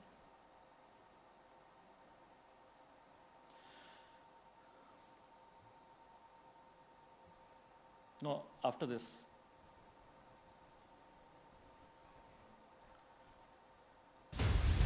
Shraddha murder के सबूतों पर जब आई आंच, एबीपी न्यूज की फोरेंसिक लैब में हुई जांच। जो इसका ये गोल्ड फॉर्म है, ये सेलुलर फॉर्म, ये एक कोशिकाएं हैं ब्लड की। हाँ। तो जो किलर ने सोडियम हाइपोक्लोराइड और ब्लीच का इस्तेमाल किया, उसका पर्पस यही था। और जो उसके मोबाइल को रिकवर किया पुलिस ने, तो उसकी जो सर्फिंग हिस्ट्री थी उसने इसको इंटरनेट के जरिए से खोजा। फ्रिज का बहुत सारा नट और उसका पार्ट होता होगा, नट के आसपास क्योंकि लिक्विड है, ज्वाइंट्स हैं, उसके अंदर ब्लड गया होगा, कहीं कॉर्नर में ब्लड गिरा होगा। तो दुनिया का कोई भी अपराधी, ऐसा कहा जाता है विज्ञान में, कि पूरी तरह से एविडेंस को क्लीन नहीं कर सकता। फोरेंसिक एक्सपर्ट इंद्रजीत राय ने बताया, तब पुलिस को मिली श्रद्धा के खून के धब्बे। So we showed in our video as to where police can find the blood and can still get the DNA. And next day, Delhi police reached there and discovered those blood from there. Now, doing this kind of story requires expenditure, and also will to discover something, which is obviously, if we are not responsible, we would not have done it. Now, this is another thing that we took our Bengali news channel, which is a religion in Bengal. There were a lot of cases going on in Calcutta High Court about corruption and about a teacher recruitment scam. A lot of mudslinging was happening between politicians. And an honorable justice came out and gave an interview. First time a sitting judge gave an interview to our editor. And here is the interview. I'll just show you a 30-second clip. Can I have the video? Can I have the audio, please? এজলাসে বসে বলছেন যে আমি ওই অন্ধকার সুড়ঙ্গে আলো দেখতে পাচ্ছি না। পুলিশ তো নিয়ন্ত্রিত হয় বিভিন্ন রকম ভাবে, সিবিআই যে নিয়ন্ত্রিত হয় না তা আমি বলছি না। সিবিআই কি সত্যি কেস প্যারেন্ট নাকি? ইডি যদি পারে, সিবিআই কেন পারবে না? যে আপনি মুড়ি মুড়কির মতো সিবিআই দিয়েছেন। মুড়ি মুড়কির মতো দুর্নীতি হয়েছে বলেই মুড়ি মুড়কির মতো সিবিআই দিতে হয়েছে। এই যারা জালিয়াতি করে ঢুকছে তারা টুকতে সাহায্য করবে, প্রত্যেকের চাকরি যাবে, তারা যেন নিশ্চিন্তে না থাকে।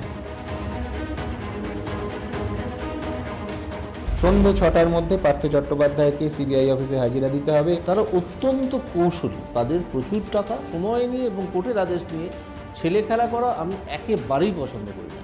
লাগলে ভয়ঙ্কর কাণ্ড হতো। Next day it got reported in all the newspaper, but before we aired the story, both sides of the political spectrum went to court and they tried to stop airing of this interview, all political parties. But this was a game changer in the politics and in the way the news should be covered in this country. These are the interviews which were published everywhere.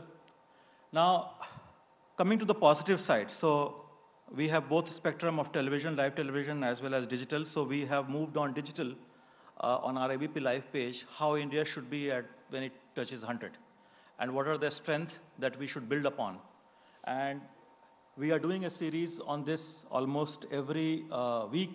We file a new video in this. You can go on the ABP Live and watch this. So I will show you a glimpse of this. India has been independent for 75 years, and we Indians have seen it all. From being referred to as poor third world country to braving wars, political instabilities, natural disasters, pandemics, economic challenges and whatnot. With 1 billion people and a zillion hiccups, we were able to make strides in all spheres, be it education, health, agriculture, startups, foreign relations, economy, entertainment, or sports. But what does our future hold? Where will we be when we turn 100? Do we have a vision for our century? Are we ready for 2047? India's story is being told by ABP Live. Our India at 2047 initiative tracks and chronicles the growth of India.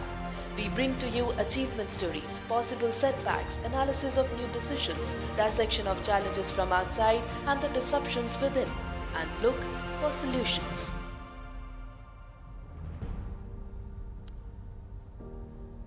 So this is a series that we are running on digital. Every week we are doing one video story on this. ABP has been at the forefront of investing a lot of money into great content. Pradhan Mantri series, which you must have seen, anchored by Shekhar Kapoor. 2 series, we have already done it. It requires huge investment. Unfortunately, the structure of this industry does not leave us with a lot of money to do content.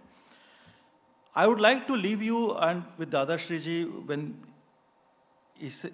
he will talk about how we can make our world better. I can tell you, like anything else, journalism also requires conscience, and so are the audiences. Because if you spend more time and chasing dirt, believe me, you will get that only on television. So blaming a journalist, when you blame a journalist that he or she is doing something which is not so great, think about it. Can you survive a good democracy in this country without a free press? Before you blame any press person or a media company, think about, can we run this country in a free and fair way without having a free and fair media? Thank you very much.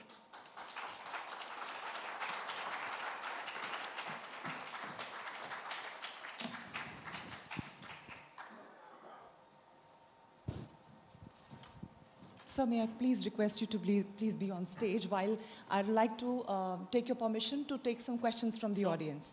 Can we have the questions, please? Yes, please.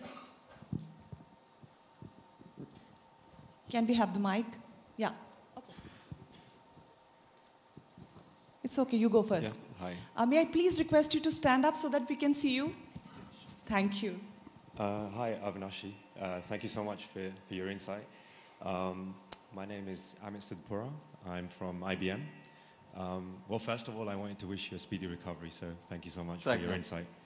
And I wanted to share some thoughts with you as you talked about responsive journalism, being a sponsor and bringing this platform to life. So thank you for that, because I think this is very much needed. Now, the question that I had for you is, in the race of TRP and advertising money, does important news get diluted? Actually, it depends on on what is the major issue of the day. But television is a medium where you don't find every news item of the day on the television. That's why most news channels these days run fatafat so that a minute or two can be included. But the business of television is such that unless you don't tell the fact in a dramatized way, you don't get the audience. Okay. If you narrate a simple fact, like I have worked in a newspaper and I can write a full-page article after going back from here, but to do a story on what happens here today requires a lot of visuals, engagement, dramas and all. So TRP is important because this is an advertisement funded industry. So if you don't get TRP, you don't get advertising, and if you don't get money, what journalism you can do with no money? But to say that important news are left is not true, because we had no incentive during the COVID time to run from one place to another place and risk our life. Think about it. In technology industry that you work, you guys were asked to go back home and work. And for us, we were asking people to come to work. It was like asking them to come with a death warrant, right? And everybody did that. So important news, even right now, what is happening in Chennai with the flooding. Lots of journalists are there and all news channels are covering it. Whatever is the Himachal issue or etc. that we are covering, apart from that, this is also getting covered.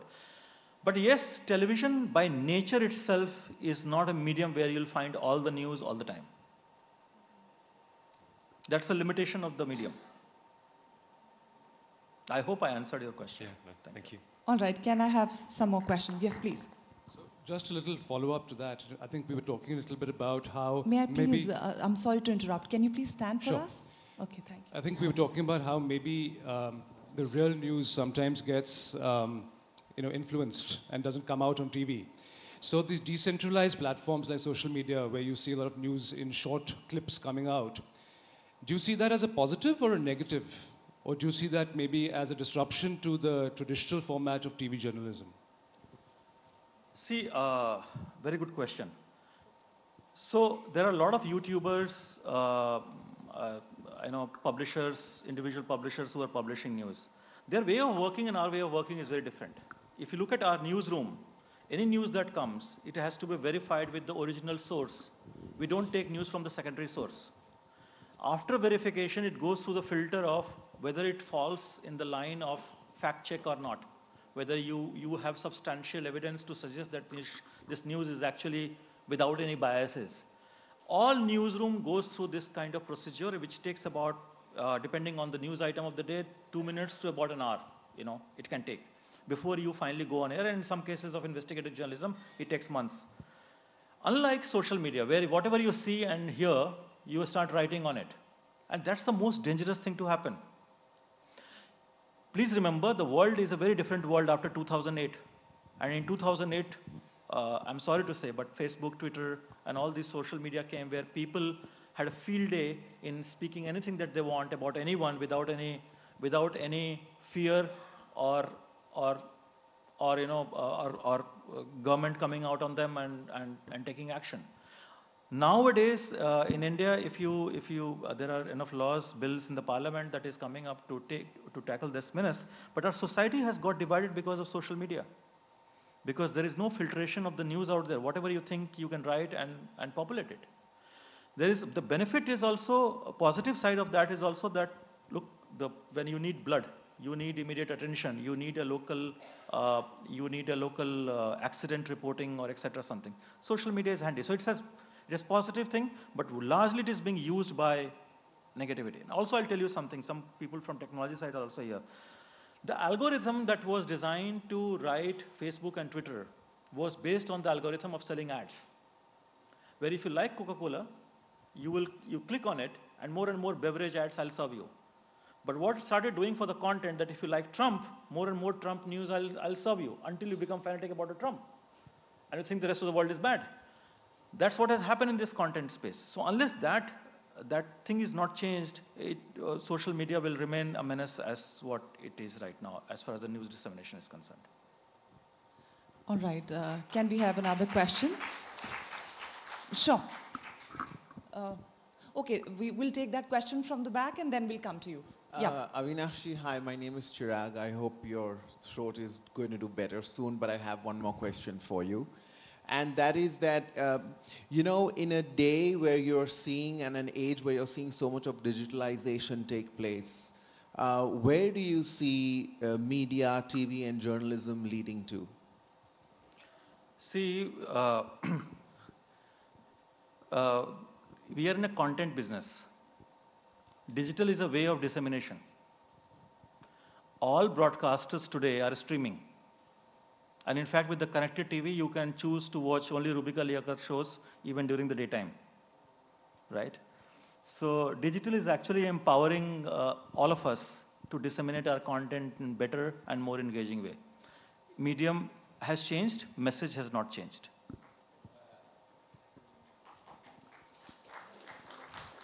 Sir, your answers are also like television format, crisp and short and to the point, very precise. I'm trained. All right. We thank you for that because we are able to include more questions. All right. Mohanji wanted to ask a question. Can we please have a mic for him? Responsible journalism, does that mean of necessity that you have to be apolitical? Because many a times there are a whole lot of TV channels which are identified with a particular political party, in power or out of power. So does responsible journalism mean that you have to televise everything apolitically, or do you have a little leanings? So I'll say two things. As far as my network is concerned, our founding fathers and promoters' family has only one message, that journalists should not be part of the news. Okay. So you should report what you see, not without fear or favor. When you talk about political alliances, unlike India, in America, Britain, Germany, and many European countries, the journalists declare their political leanings openly. So you make a choice that if this person was actually the Labour Party campaign manager and is now an anchor, you know that he's going to talk only about the Labour Party issues, right, in favor. In India, nobody declares that. But they take a political position on different issues, which is, I think, is absolutely wrong. It's not wrong to you to have an opinion in favor of a political party, but it's wrong for you to not declare that you are actually having a large allegiance towards this party. Having said that, the third point is this, that look, there is no one in this world who is not biased. No one. Not having an opinion is a big bias, because you are not giving favorable opinion to someone who rightly deserves. Right? So, as a journalist, our job is to balance this out, saying that you must say what the devil deserves, right? But don't be swing on the one side and completely shut down the other side. That would be a right journalism. Thank you. Okay, can we have another question? Can we RP Singh ji ko dijiye question. Okay, RP Singh ji. Ma'am, I'm coming to you, sorry. No, sir, aap. Well, Avinash, good to see you here, and I hope you get better soon. Only one request, not a question, that you picked up a cause. Generally, media, because of the pressure, they take causes and then they go ahead with the next thing. I'll appreciate you should take this on further also, what Dada Shri is doing. Right.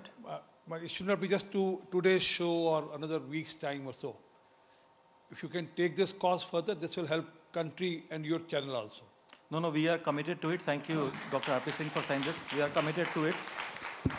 He is doing a great service to the nation, and we are party to it. Okay.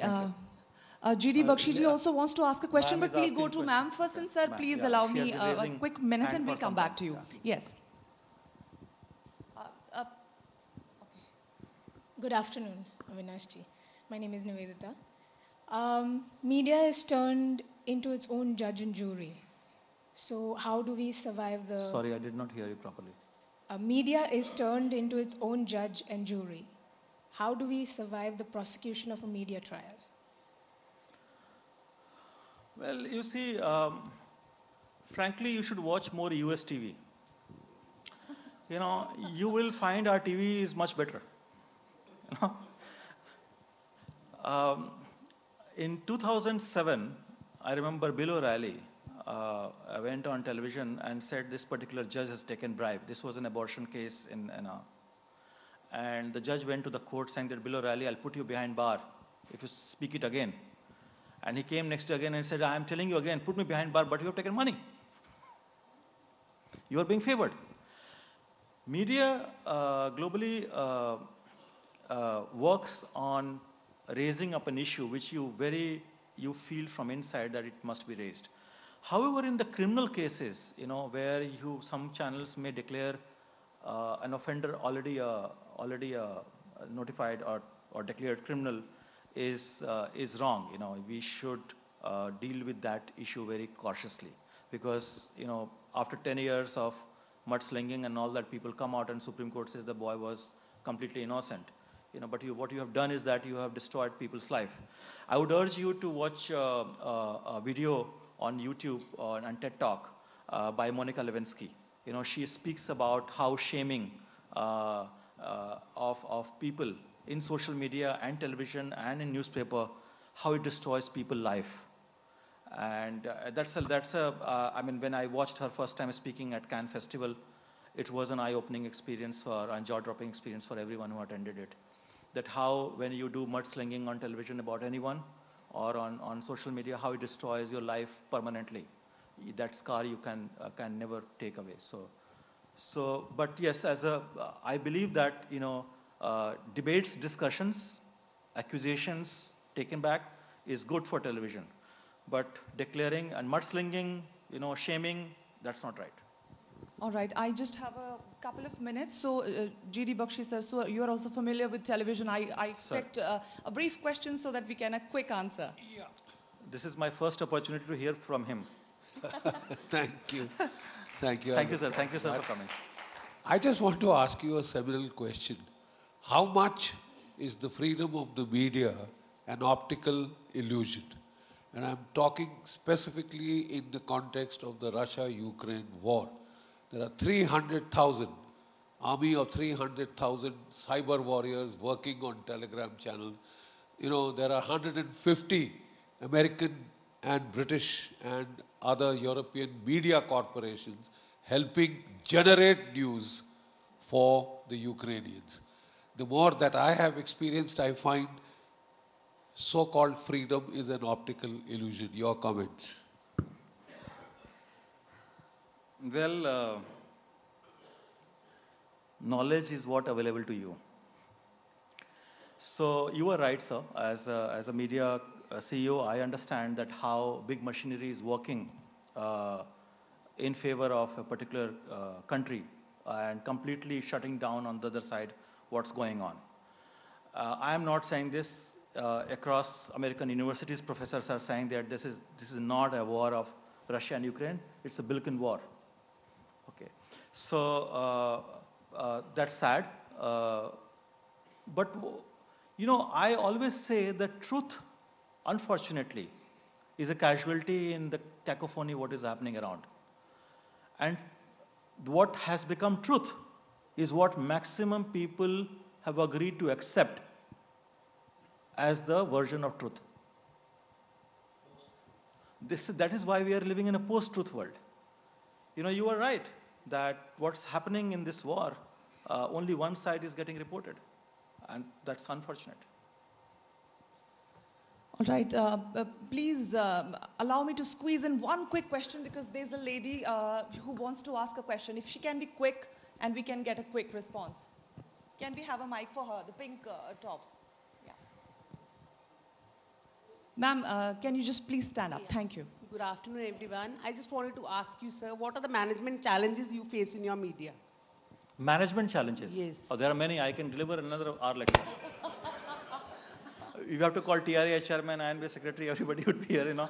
We all are dealing with our issues. So, sir, if I may interject, can we get it in one line? What would you say? The biggest management challenge is the structure of the business. It's 100% dependent on advertising revenue. People are not ready to pay for content that they watch. And that leaves very little money to do quality content. And that's the sad part of the business.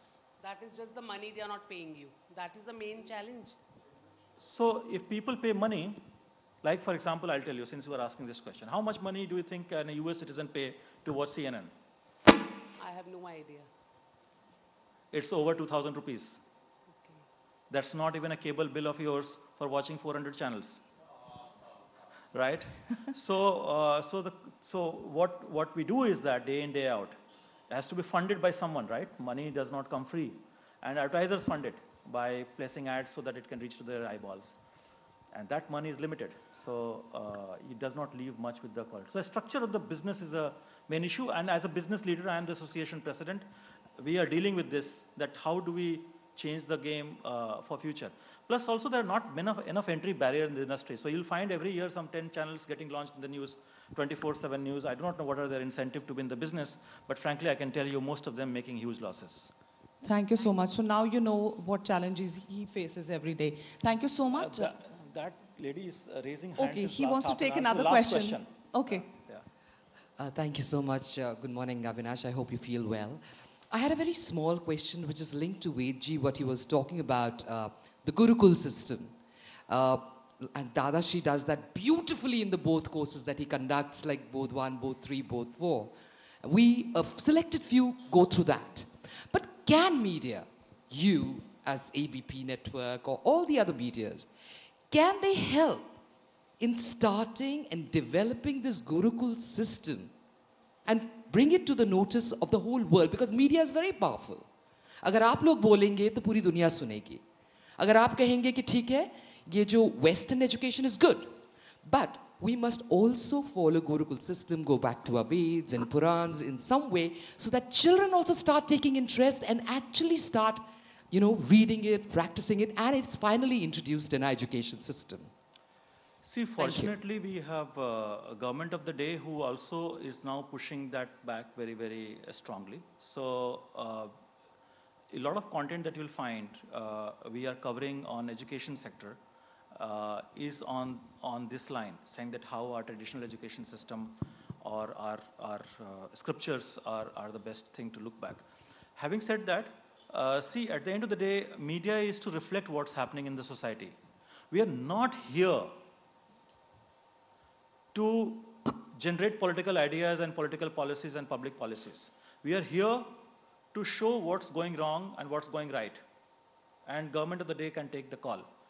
But personally speaking, I believe that the education system needs big reform. When I met Prime Minister 2 or 3 years back, I had voiced very strongly about it. I do not know if you know this, but $50 million is India's loss to exchequer just for the grad school in the United States. Britain changed its law on the post-education visas, where they said that the student has to go back the next day they pass out. They changed that because they were losing students to the United States and Canada. You go to schools in Delhi, Bombay, Gurgaon, the entire school is applying abroad. It's such a painful thing for parents, for society, because society will have only elderly people.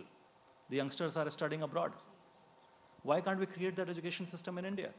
And it's possible. We have Jindal, Ashoka, a lot of universities are coming in South India. And I think we should encourage Ajim Premji University or HCL Shiv Nadar has launched a very good university. So we should encourage private companies to invest in education sector.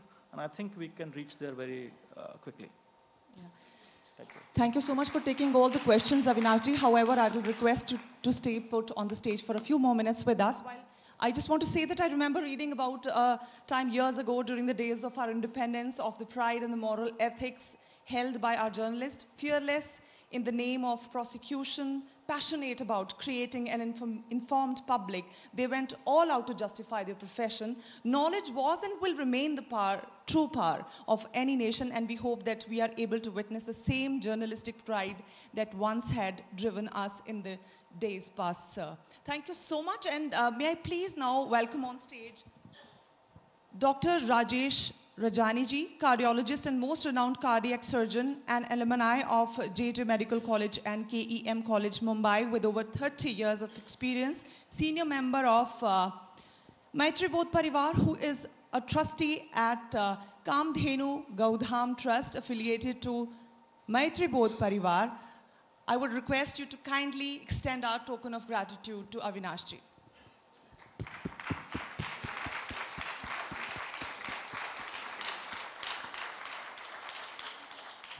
Thank you so much. Thank you, Avinash ji. Thank you, Dr. Rajesh. Moving on. We have a man of many talents with us today, an actor, writer, director, theatre artist. He dons many hats. He started his own theatre group called Ansh and can be seen in over 70 movies in Kannada, Marathi, Telugu, Malayalam and Tamil cinema. He has won our hearts as a gangster in the more recent Liger to have his iconic role in Swades and the advocate in Satya.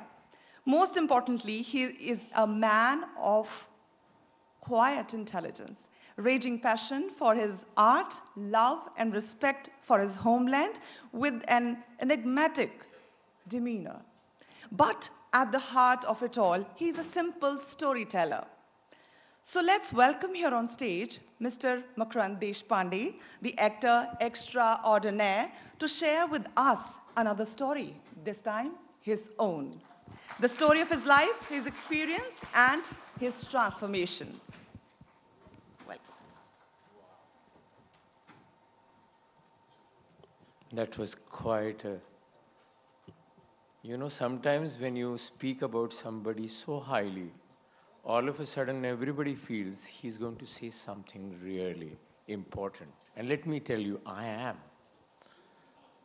That's the confidence. That's the transformation. वो कहते हैं पहले श्रावक होना चाहिए तो वक्ता बनेगा.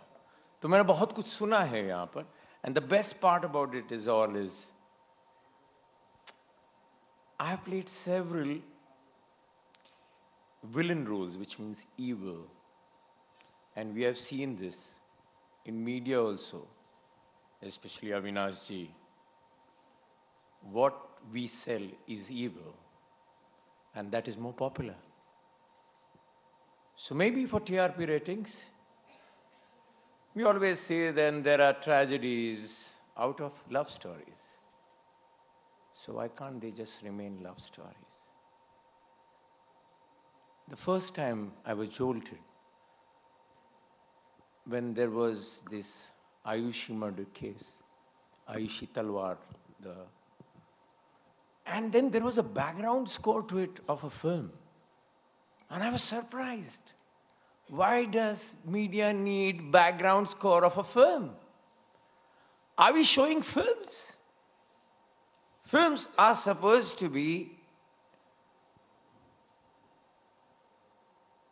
impressions of life. What are we doing? बदलेंगे आप तो बदलेगा देश, बदलेगा Bharat. I started from there, where Dada Shri Ji, I met him for the first time. And he just said, the questions obviously were about ब्रह्म मुहूर्त पे गायत्री मंत्र करना चाहिए या नहीं करना चाहिए. Which mantra is right for which prahar? And how many malas should I do it to get that power? अष्ट सिद्धि नौ निधि के दाता असवर देव जानकी माता. तो भैया अष्ट सिद्धि नौ निधि के लिए कौन से मंत्र वैदिक जी कहे जाएं? And he said a wonderful thing. He said to me, when you act, especially on stage, all your sat chakra are aligned and they are jagrit. So I don't know which mala you jumped. So the only thing I realized is when you exist, जब आपका स्व जागृत होता है, तब मुझे लगता है आप सही मायने से स्वार्थी बनते हो। आत्मा की उन्नति, वैदिक जी, आत्मा की उन्नति मुझे नहीं लगता कि मेरे हाथ में है, वो मुझे दिया गया है। अब मैंने सिर्फ वो पूर्व संचित है उसको उजागर करना है। जैसे कि सांस मैं लेता हूं, मैं नहीं लेता, सांस तो चली रही है, मैं कभी कभी ठीक से लेता हूं। मुझे लगता है that transformation which can come to me is, जो दिया गया है क्या मैं उसको ठीक से करूं या उसको समझूं। दादाश्री जी के बारे में एक और बहुत इंटरेस्टिंग चीज बताता हूं। Transformation is not only about, like suppose we say that evil is, we are selling more. Ravan तो इसीलिए बड़े रहे, पर वो ज्ञानी थे। अगर ज्ञान की भाषा करें हम, तब रावण के बारे में हम कह सकते हैं कि राम जी ने कह दिया था लक्ष्मण जी से, भाई तुम संसार का ज्ञान ढूंढ रहे हो, तो अभी मर रहे, चंद सांसें हैं, चले जाओ उनके पास। और बोले उधर आप कहां गए थे? बोले पैरों के पास खड़ा नहीं रहता, मैं सर के पास खड़ा था। तो सर के पास खड़े थे तो कैसे? गुरु चाहिए तो आपको पैरों चरणों के पास खड़ा रहना चाहिए। तब लक्ष्मण को संसार का जो भी ज्ञान मिला था वो कह दिया था। तो रावण ने जब जो ज्ञान दिया था वो भी उसने यही कहा था कि मैंने सकारात्मक और नकारात्मक जीवन में जो भी था, happiness unhappiness both are there inside you, मैंने जिस चीज को उजागर किया था वो नकारात्मक था, तुम सकारात्मक कर देना। So the transformation which happened to me, which Jaikar ji said it, that I loved the humbleness in him, he's such a big solicitor, that Dadashri जी से हमें तो एक बहुत ही खूबसूरत कविता, एक अजीब दिन, देखिए आप लोगों को उसमें क्या मिलता है, मुझे दादाश्री जी को ये समर्पित करनी है कि एक अजीब दिन एक ऐसा था कि आज सारे दिन मैं बाहर शहर घूमता रहा और कोई दुर्घटना नहीं हुई। देखो अचरज है अविनाश जी, अचरज है। आज सारे दिन मैं बाहर घूमता रहा, कोई दुर्घटना नहीं हुई। आज सब पर विश्वास किया, भरोसा किया, कहीं धोखा नहीं खाया। सारे दिन मैं सच बोलता रहा, किसी ने बुरा नहीं माना। सबसे चमत्कार बात यह रही, जब मैं घर लौटा तो मैंने अपने को ही पाया। मुझे लगता है स्वयं को पाना यह आज चमत्कार क्यों हो गया है, कारण वो ज्यादा है नहीं। यदि उसकी मात्रा बढ़ाई जाए तो हम ट्रांसफॉर्म मेरे अपने में मैं देख सकता हूं। तो मुझे लगता है कि ये जब मैं मैत्रीबोध परिवार पहुंचा तो मैंने स्वयं को लौटा हुआ पाया। And that's very simply done by दादा। मित्र मैत्रीबोध जो वैदिक जी ने कहा, बहुत ही खूबसूरत बात तो मुझे यही लगती है कि किसी भी उम्र के आदमी को जब मैं या किसी भी अपने एक ओहदे पर लोग हैं, एक मकाम पर लोग हैं यहाँ पर, and in spite of that when we say मैत्रीबोध परिवार, you can just call him Mitra, and that's wonderful. There is no age, there is no success, no failure. It's only सफल से ज्यादा सुफल है, सुंदर है। सक्सेसफुल तो सभी होते हैं, सुफल होना जरूरी है। So I think that transformation which I feel within myself is happening is, मैंने राम नाम का नाटक किया। तो राम नाम का नाटक करे तो पहले क्या आता है कि राम राज्य, जो राम मंदिर बन रहा है, तो मकरंद ने तो बोल ही दिया, अब चलो मकरंद भी गंगा में हाथ धो रहा है, मकरंद भी अब पॉपुलर हो जाएगा, है ना। फिर मकरंद अगर इस तरफ चला गया, अंधभक्त की तरफ बात कर गया, तो मकरंद तो अब चलो ये तो एंटी हो गया, ये तो चला गया। अब रहे तो क्या कहें, सत्य तो कहना चाहिए। अब सत्य कौन सा ये भी समझ में नहीं आता, रोज सत्य बदलता है।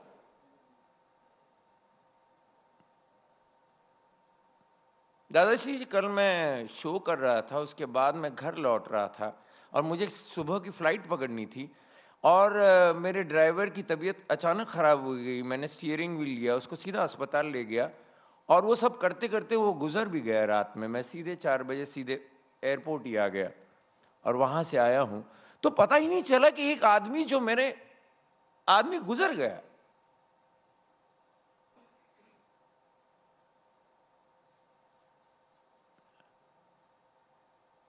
अब उसके बाद सारी बातें यही होती रही कि उसके शरीर का पोस्टमार्टम होना चाहिए कि नहीं।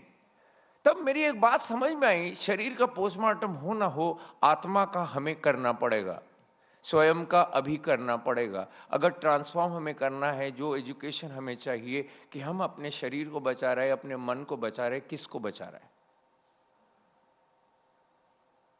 लाओ त्से की बात मुझे आज भी बहुत अच्छी लगती है, जो मैं हमेशा जिक्र करता हूं जब भी मौका मिले, कि वो डॉक्टर कमाल का डॉक्टर होता है जो डिजीज आने से पहले ही उसको ट्रीट कर देता है। सो आई थिंक मन के रोगी हम हैं, जो योग से मेरे ख्याल से हम ठीक हो सकते हैं। मुझे हमेशा लगता है कि जब 4 स्तंभ है, पतंजलि का योग है, बुद्ध का ध्यान है, गोरख की साधना है, कृष्ण का प्रेम है, मुझे लगता है अब मैं कह सकता हूं दादाश्री जी की मैत्री है। फॉर मी, मैं कोई अपना व्यासपीठ तो नहीं चला रहा, पर अपने मंच से मैं इतना जरूर कह सकता हूं एक बतौर कलाकार कि ट्रांसफॉर्मेशन के लिए भीतर का अपना जो साह होता है, जो जैसे हम एक कलाकार कहते हैं कि हर अभिनेता का या अभिनेत्री का स्वयं का एक साह होता है, और वो स्वयं का साह का मतलब इतना ही है कि जब वो बोलता है तो वो सहज बोलता है। जैसे आप वैदिक जी बोल रहे थे तो ऐसा लग ही नहीं रहा था कि आप समय ले रहे हो, समय कहीं थम गया था, कारण आपकी सांसें ज्ञान परिपूर्ण थी, अर्थपूर्ण थी, बोधपूर्ण थी। तो मुझे लगता है वो आपका साह है, आपका ज्ञान। मुझे लगता है कि हमारा साह यदि हमें अध्यात्म से मिले तो क्या मैं खजुराहो गया था, बहुत कमाल की बात है, लोग काम शास्त्र की बात करते हैं, वहां पर लोग चलिए अभी सब लोग काम शास्त्र की बात करेंगे, स्कॉलर भी आ जाता है, गाइड है, वो भी आपको बताना चाह रहे हैं, अचानक से आपको समझ में आता है नहीं ये तो संभोग से संन्यास तक है, यहां तो काम शास्त्र से असल में आध्यात्मिकता की ओर ले जा रहा है, ये तो कहीं और ही है। ये लोग आज से 500 साल पहले लोग कहां थे, ये कौन से मंदिर बना दिए इन लोगों ने, अद्भुत है, अद्भुत। मैंने उससे कहा एक मंदिर हो गया, दूसरे मंदिर पे लेना ना ले जा भाई, तारीफ करने के लिए तो मुझे वक्त दे। जितना मैं अपने स्व को, अपने सा को सुंदर बना रहा हूं दादाश्री जी, और अक्सर लोग यही कहते हैं आपसे मिलने के बाद फिर से आपको मिलने की इच्छा होती है, और वो क्यों होती है, वो मुझे ऐसा लगता है कि आप उसको अपना बना लेते हो। एक दूसरा, आप जैसे आपने कहा था कि स्वाभिमान, इंसान इतना गिरा हुआ है, खास करके ट्रांसफॉर्मेशन होने का एक बहुत ही नेगेटिव सा इमोशन है कॉल्ड ट्रॉमा। इंसान जब कष्टमय स्थिति में होता है तब वो दादाश्री जी के पास जा सकता है, पर कष्ट वाली स्थिति में होने के बाद ही हम यदि दादाश्री जी के पास जाए, वो तो कहते ही हैं जब दुख हो तब आ जाओ, बाकी टाइम भूल जाओ। मतलब हम स्वार्थी हैं, पर मुझे लगता है स्व का अर्थ ढूंढने के लिए सही मायने से तब मिलना चाहिए जब आपको उनसे कुछ नहीं चाहिए, और तब आपको वो बहुत कुछ दे जाते हैं। एंड आई थिंक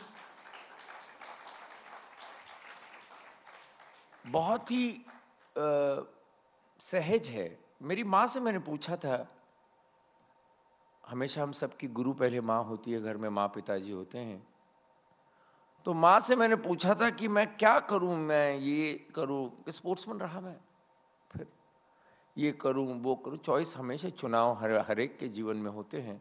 तब मां ने इतना ही कहा था जो सहज हो वो कर लो, पर बाद में यह बात समझ में आई कि सहज करने के लिए बहुत बार करना पड़ेगा, तब जाके वो सहज होगा।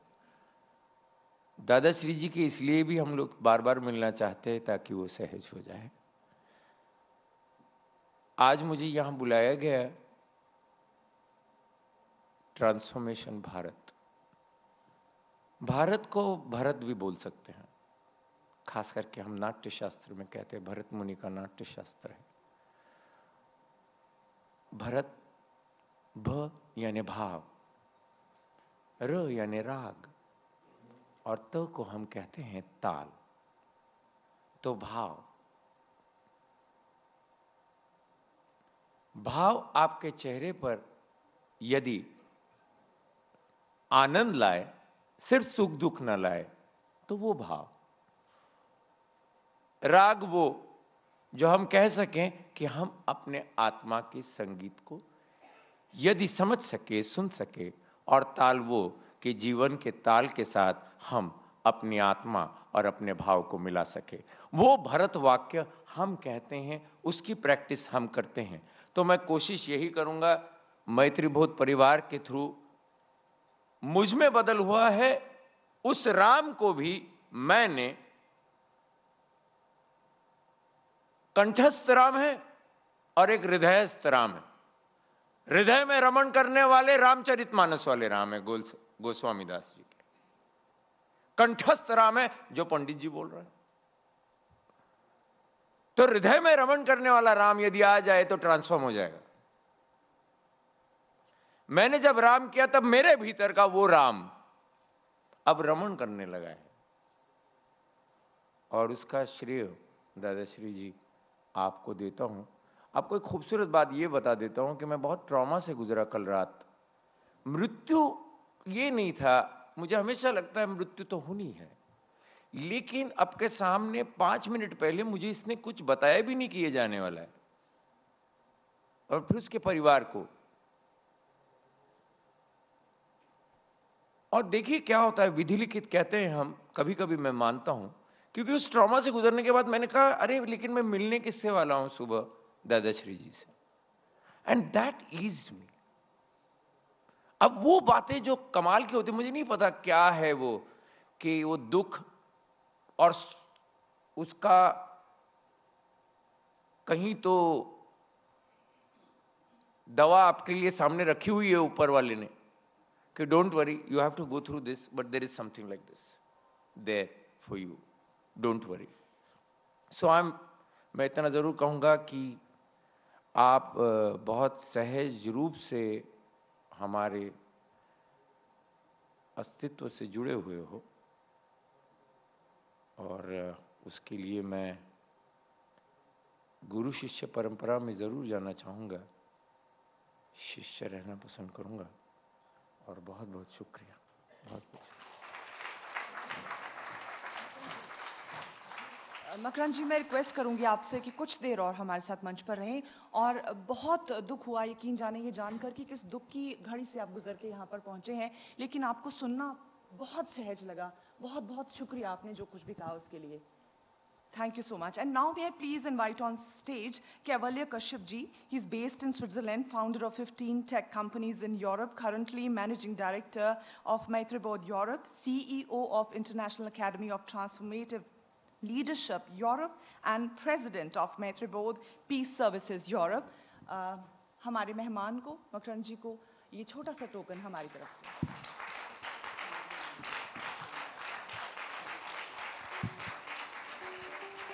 बहुत बहुत शुक्रिया कैवल्य जी, मकरंद जी, बहुत बहुत शुक्रिया।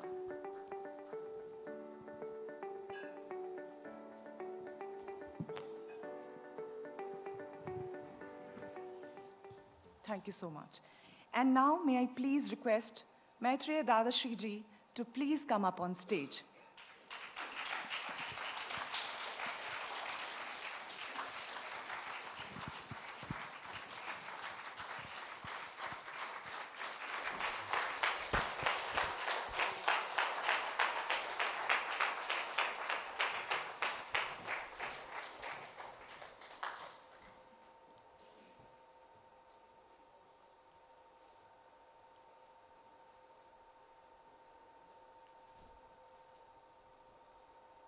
आप सभी को नमस्ते।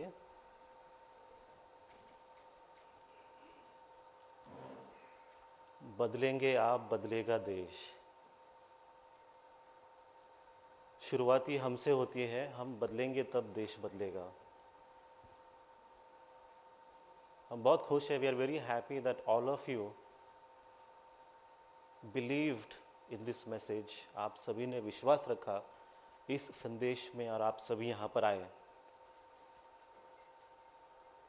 मैंने आप सबकी बातें सुनी शुरुआत से, जब मोहन जयकर जी ने शुरू किया, एंड देन वी हैड वेद प्रताप जी, गोपाल कृष्णन जी और अविनाश सर, मकरन जी, और आप लोगों के क्वेश्चन सुन रहा था सभी के अलग अलग।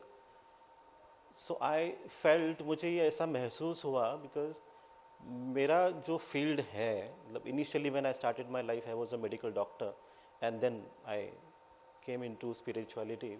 आध्यात्मिक पथ पकड़ के आगे चल रहा हूँ मैं। तब मुझे ऐसा लगा कि ये बहुत सारे प्रश्न हैं और उन सभी प्रश्नों का जवाब देना बहुत ज़रूरी है, बिकॉज वर्जन्स ऑफ ट्रूथ, सत्य अलग अलग प्रकार के हो सकते हैं। अब आज हम सब बैठे हैं यहाँ पर, मेरा कर्तव्य ये है, मेरा धर्म ये है कि आपको वो जो मैसेज है, जो संदेश है ट्रांसफॉर्मेशन का, सहज रूप में आप तक पहुँचाऊँ। तो हम अपेक्षा करेंगे कि आप इसे थोड़ा ध्यान से सुने। आप हमेशा सुनते ध्यान से, फिर से एक बार आप रिक्वेस्ट करेंगे आप ध्यान से सुने, बिकॉज अगर ये प्रोग्राम चल रहा है, आप सब आए हैं, बैठे हैं यहाँ पर,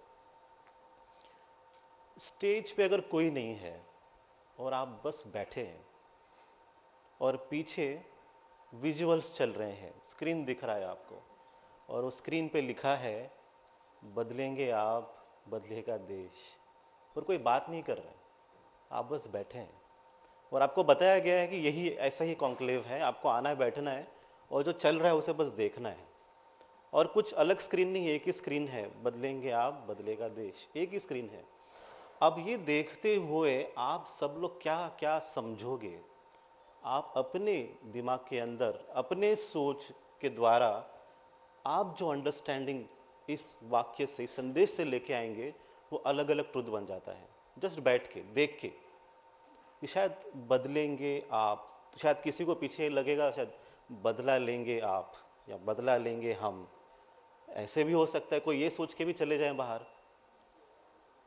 मैं इसलिए कह रहा हूं कि जो चल रहा है ये बताने के लिए आपको किसी की जरूरत है स्टेज पे, कोई आए और आपको बताए इसका मतलब क्या है, ट्रांसफॉर्म भारत मतलब क्या है, ये कॉन्क्लेव किस लिए कर रहे हैं, बदलेंगे आप, बदलेगा देश, ये जो इनिशिएटिव है, ये उपक्रम है, ये शुरुआत की क्यों है। I am personally very happy जब वेद थापर जी उन्होंने अप्रिशिएट किया इस काम को, उनका अनुभव, उन्होंने बहुत कुछ देखा है उनकी ज़िंदगी में, एंड वी ऑल नो, है ना, जो भी आपने काम देश के लिए किया है। सो वो अनुभवों के साथ व्हेन ही अप्रिशिएट्स बोध ऑफ मैत्री, मैत्री का बोध करवाना, पहुंचाना, सो ही नोज कि आज ज़रूरत है, need of this hour is the realisation of friendship, यही ज़रूरत है। और कोई चीज़ आज इस वक्त जो चल रहा है उसे ठीक करने वाली नहीं है। हमने जब, जैसे आज आगे, जैसे गोपाल सर ने भी कहा कि हमें वेल्थ क्रिएशन करना चाहिए, इकोनॉमी को हमको और आगे लेके जाना चाहिए और विश्व गुरु करना है, होना है, तो उसके लिए एक इम्पॉर्टेंट क्राइटेरिया यही है कि आपकी जो इकोनॉमी है या जो करेंसी है वो नंबर 1 करेंसी हो विश्व भर में। जब वो हो जाएगा अपने आप ही प्रैक्टिकली आप विश्व गुरु बनते हो। ये सपना है, ये सपना साकार होगा नहीं होगा ये किसके ऊपर डिपेंड होता है, आपको पता है किसके ऊपर डिपेंड होता है? हाँ, आपके ऊपर डिपेंड होता है। जब आप इसमें सहभाग लेते हैं तब ये हो सकता है, नहीं तो ये होने वाला नहीं है। मीडिया की तरफ से भी जब उन्होंने बहुत अच्छी तरीके से कहा अविनाश सर ने कि आप लोग देखते हो इसीलिए दिखाते हैं, उन्होंने काफ़ी अच्छी इनिशिएटिव्स ली हैं, जैसे घंटी बजाओ और काफ़ी सारे काम उन्होंने किए हैं, पर आप जो देखेंगे वही दिखाएंगे। आप जब चेंज कर देंगे चैनल तो चेंज कर देंगे सब कुछ। आपको ये फिर आज ज़रूरत समझना ये है कि फिर से मैसेज वो भी यही कह रहा है अविनाश सर, आपको बदलना है। जब आप बदलेंगे तब आपका देखने का नज़रिया भी बदल जाएगा, अच्छी चीज़ों के लिए अच्छी टीआरपी आएगी। What he is doing or the organization, his organization doing justice to media industry, that way journalism को भी उन्होंने आज मैत्री बोध परिवार को, उसके संदेश को, तो ट्रांसफॉर्म भारत का है, उसके लिए जगह दी. That itself is a big thing for Maitribodh Parivar. So I truly very grateful to what you are doing. तो उनकी बातों से नहीं तो उनके काम से, उनके कर्म द्वारा हमें दिखाई देता है कि वो एक उनकी साइड है जहां पर उन्हें इंडस्ट्री चलानी है, उनका काम करना है, टीआरपी को उनको फोकस में रखना है. At the same time is balancing with these social activities which is equally required. जब तक कोई एक व्यक्ति डिसाइड नहीं करेंगे तब तक कुछ बदलने वाला नहीं है. तो ट्रांसफॉर्म भारत ये जो विचार है ये मेरा अकेले का नहीं है. आप ध्यान से अपने आप को देखेंगे तो आपकी जिंदगी में कहीं पर तो आपने ये सोचा होगा कि let us transform our people, our country, our society. कभी तो आपने सोचा होगा. तो जो आपने सोचा है वही आपको यहां दिख रहा है. तो मैंने बस आपके लिए एक प्लेटफॉर्म क्रिएट किया है. मैत्रीबोध परिवार ने एक प्लेटफॉर्म क्रिएट किया है, पर ये एक्चुअली आप ही का है. This is yours. और सभी मिलके कर सकते हैं, कोई अकेला कुछ नहीं कर सकते. When we come together then we can do something great big for our country. अब ट्रांसफॉर्म, बदलाव, परिवर्तन, जब हम खास करके इसकी बात करते हैं, ट्रांसफॉर्म मतलब क्या? We were talking about transformation since years and years and years. और काफ़ी हम बात करते रहे हैं, पर शायद ट्रांसफॉर्मेशन का मतलब किसी ठीक से समझ में नहीं आ रहा. ट्रांसफॉर्मेशन एक हिंदी में हम जब उसे कहते हैं तब रूपांतरण ये शब्द आता है, पर हम परिवर्तन कहते हैं. हमने शुरुआत में ये कहा आध्यात्मिक परिवर्तन, मतलब आपके भीतर से पूर्णतः बदलाव अनुभव करना. फिर हमने कहा आंतरिक परिवर्तन, तो थोड़ा सा आध्यात्मिक अवस्था से थोड़ा सा बाहर मन की अवस्था तक रहते हुए आंतरिक परिवर्तन लेके आना. फिर भी शायद लोगों को समझ में नहीं आता. वो कहते हैं कि अच्छा ठीक है, ध्यान तपस जब कर लें. जैसे आपको मकरन जी ने अच्छा एग्जाम्पल दिया कि हम जब दादाश्री जी को मिले तो हमने ये प्रश्न पूछे, जो बहुत स्वाभाविक प्रश्न है. पर जब आप आध्यात्मिकता को अनुभव करते हो, when you are truly in that state of spiritualism, then you actually know what to do. आपको तब पता चलता है कि ये सही मायने में मुझे करना क्या है. आप सरल कर देते हो. आप अगर अपने लाइफ में पहले से कुछ अच्छा कर रहे हो, अपने आप ही आप ईश्वर से कनेक्टेड हो, आप अपने आप ही अच्छा काम कर रहे हो. तो हम यही मैसेज लेके आपके पास आ रहे हैं कि जो सत्य है, जो आपके भीतर है, वहां तक पहुंचना है. और वही ट्रांसफॉर्मेशन की जर्नी है, परिवर्तन की जर्नी है. ये कॉन्क्लेव का ये फर्स्ट ईयर है, पहली बार हम ये कर रहे हैं. और हम चाहते हैं कि अगले साल हम लगातार करते रहें इस कॉन्क्लेव को. और ये कॉन्क्लेव सिर्फ उन्हीं लोगों को जगह देगा जो सच में सद्भाव रखते हैं, शुद्ध मन रखते हैं और समाज के लिए निस्वार्थ भाव से कुछ करना चाह रहे हैं. यहाँ पर किसी के एजेंडा के लिए कोई बात नहीं होगी. यहाँ पर सिर्फ और सिर्फ जन कल्याण के लिए बात होगी, सिर्फ समाज के बेहतरी की बात होगी, सिर्फ अपने देश को आगे लेके जाने के लिए बात होगी और कुछ नहीं होगी. सो जितने भी आपने देखे हैं मुझसे पहले, जितने लोग आए यहाँ पर, वो हमारे हिसाब से गुणी लोग हैं, सद्गुणी लोग हैं, अच्छा भाव रखते हैं, शुद्ध मन रखते हैं. और आप ही के जैसे वो भी अपने जीवन में बहुत कुछ कार्य कर रहे हैं, प्रैक्टिकली काम करते हुए भी वो यहाँ पर उस शुद्ध मन के साथ, शुद्ध भाव के साथ यहाँ पहुंचे हैं. ट्रांसफॉर्मेशन जब हम कह रहे हैं, परिवर्तन जब कह रहे हैं, तो आपको थोड़ा सा एक समझना होगा. ये बहुत practical aspect of understanding transformation होगा. इससे आप अभ्यास कर सकते हो घर जाके भी. You may study more on this once you go back home. आप थोड़ा सा देखने, हम स्टडी करते हैं. बिकॉज मेरी जब शुरुआत भी हुई आध्यात्मिक पथ पर, मैं चीज़ों को देखता था, ऑब्जर्व करता था, समझता था. और उसके बाद उसकी जो अंडरस्टैंडिंग मेरे भीतर एक बोध के रूप में, रियलाइजेशन के तौर पे स्थापित होती थी, सेटल हो जाती थी, तब मैं वो ज्ञान बन जाता था. So it was not that I was reading something different than me, I was becoming that knowledge. वो अनुभव, वो अनुभूति करते हुए आगे बढ़ा हूं. और ये देख देख के, समझते हुए, खुले मन से चीज़ों को देखा. वैसे अगर आप इस चीज़ को समझते हैं, this will really help all of you. आपको आपकी जगह काम समझ में आएगा ट्रांसफॉर्मेशन के मैसेज के साथ. एक वेस्टर्न थियरी है, स्ट्रॉस हावी थियरी, जनरेशन थियरी है। ये थियरी ये कहती है कि जो भी संसार में होता है हर 100 साल के बाद वो रिपीट होता है, 80 से 100 साल के बाद रिपीट होता है। तो ये उनकी थियरी है, उन्होंने काफ़ी अच्छे से स्टडी करके उन्होंने अपना स्टडी प्रेजेंट किया है 15th सेंचुरी से आगे, 15वीं सदी जो थी उससे आगे उन्होंने अच्छे से स्टडी करके लोगों को बताया ये। So maybe it is his understanding, उनको ऐसा लगा होगा। हम उसी साइकिल को हमारे देश के साथ अप्लाई करके देखते हैं। हमारे देश में हुआ क्या ऐसे कि 100 साल के बाद या 80, 90, 100 साल के आसपास क्या वाकई में कोई चीज़ें बदली हैं कि नहीं बदली हैं। तो आप थोड़ा सा पीछे जाते हैं। पीछे कब जाते हैं? 1858, जब ब्रिटिश रूल अप्लाई किया गया था देश में। फर्स्ट ईयर था 1858 में फर्स्ट क्राउन रूल जिसे कहते हैं, शुरुआत हुई थी और देश को स्वतंत्रता मिली 1947। ऑलमोस्ट 90 इयर्स के आसपास का गैप आपको दिखता है यहाँ पर। ये अपने आप नेचुरली आपको ही दिखाई देगा। आप उसके पीछे भी जाएंगे आपको 100 साल का वो गैप दिखेगा। 90 प्लस 100 प्लस इसी के आसपास आपको बदलाव दिखते जाएगा। आप वैसे ही देखेंगे ग्लोबली, अगर ये पूरा 20वीं सदी को हम देखते हैं, सबसे इम्पॉर्टेंट जो इवेंट हुआ या इवेंट्स हुए उसमें हम वर्ल्ड वॉर को हमेशा स्टडी करते हैं। मैं इतिहास का छात्र नहीं हूं पर फिर भी आपको कह रहा हूं कि हमने world war 1 and 2 all of us know very well about it. वो वर्ल्ड वॉर भी एंड हुआ 1945। आप देखिएगा, टाइम फिगर देखिएगा, 1945 एंड 1947 हम स्वतंत्र हुए। व्हेन आवर जर्नी स्टार्टेड, एक फ्रीडम लेके इंडिपेंडेंट होके हमने अपनी जर्नी शुरू की। 47 से लेके 2047 अभी हम ये 100 साल देखते हैं। अब ये 100 साल देखने के लिए हम पिछला 75 ईयर्स देखते हैं, क्योंकि आज हम 75th ईयर बना रहे हैं इंडिपेंडेंस का। तो ये 75 साल में हुआ क्या इस देश में? आप भी यहीं थे, मैं भी यहीं पर था।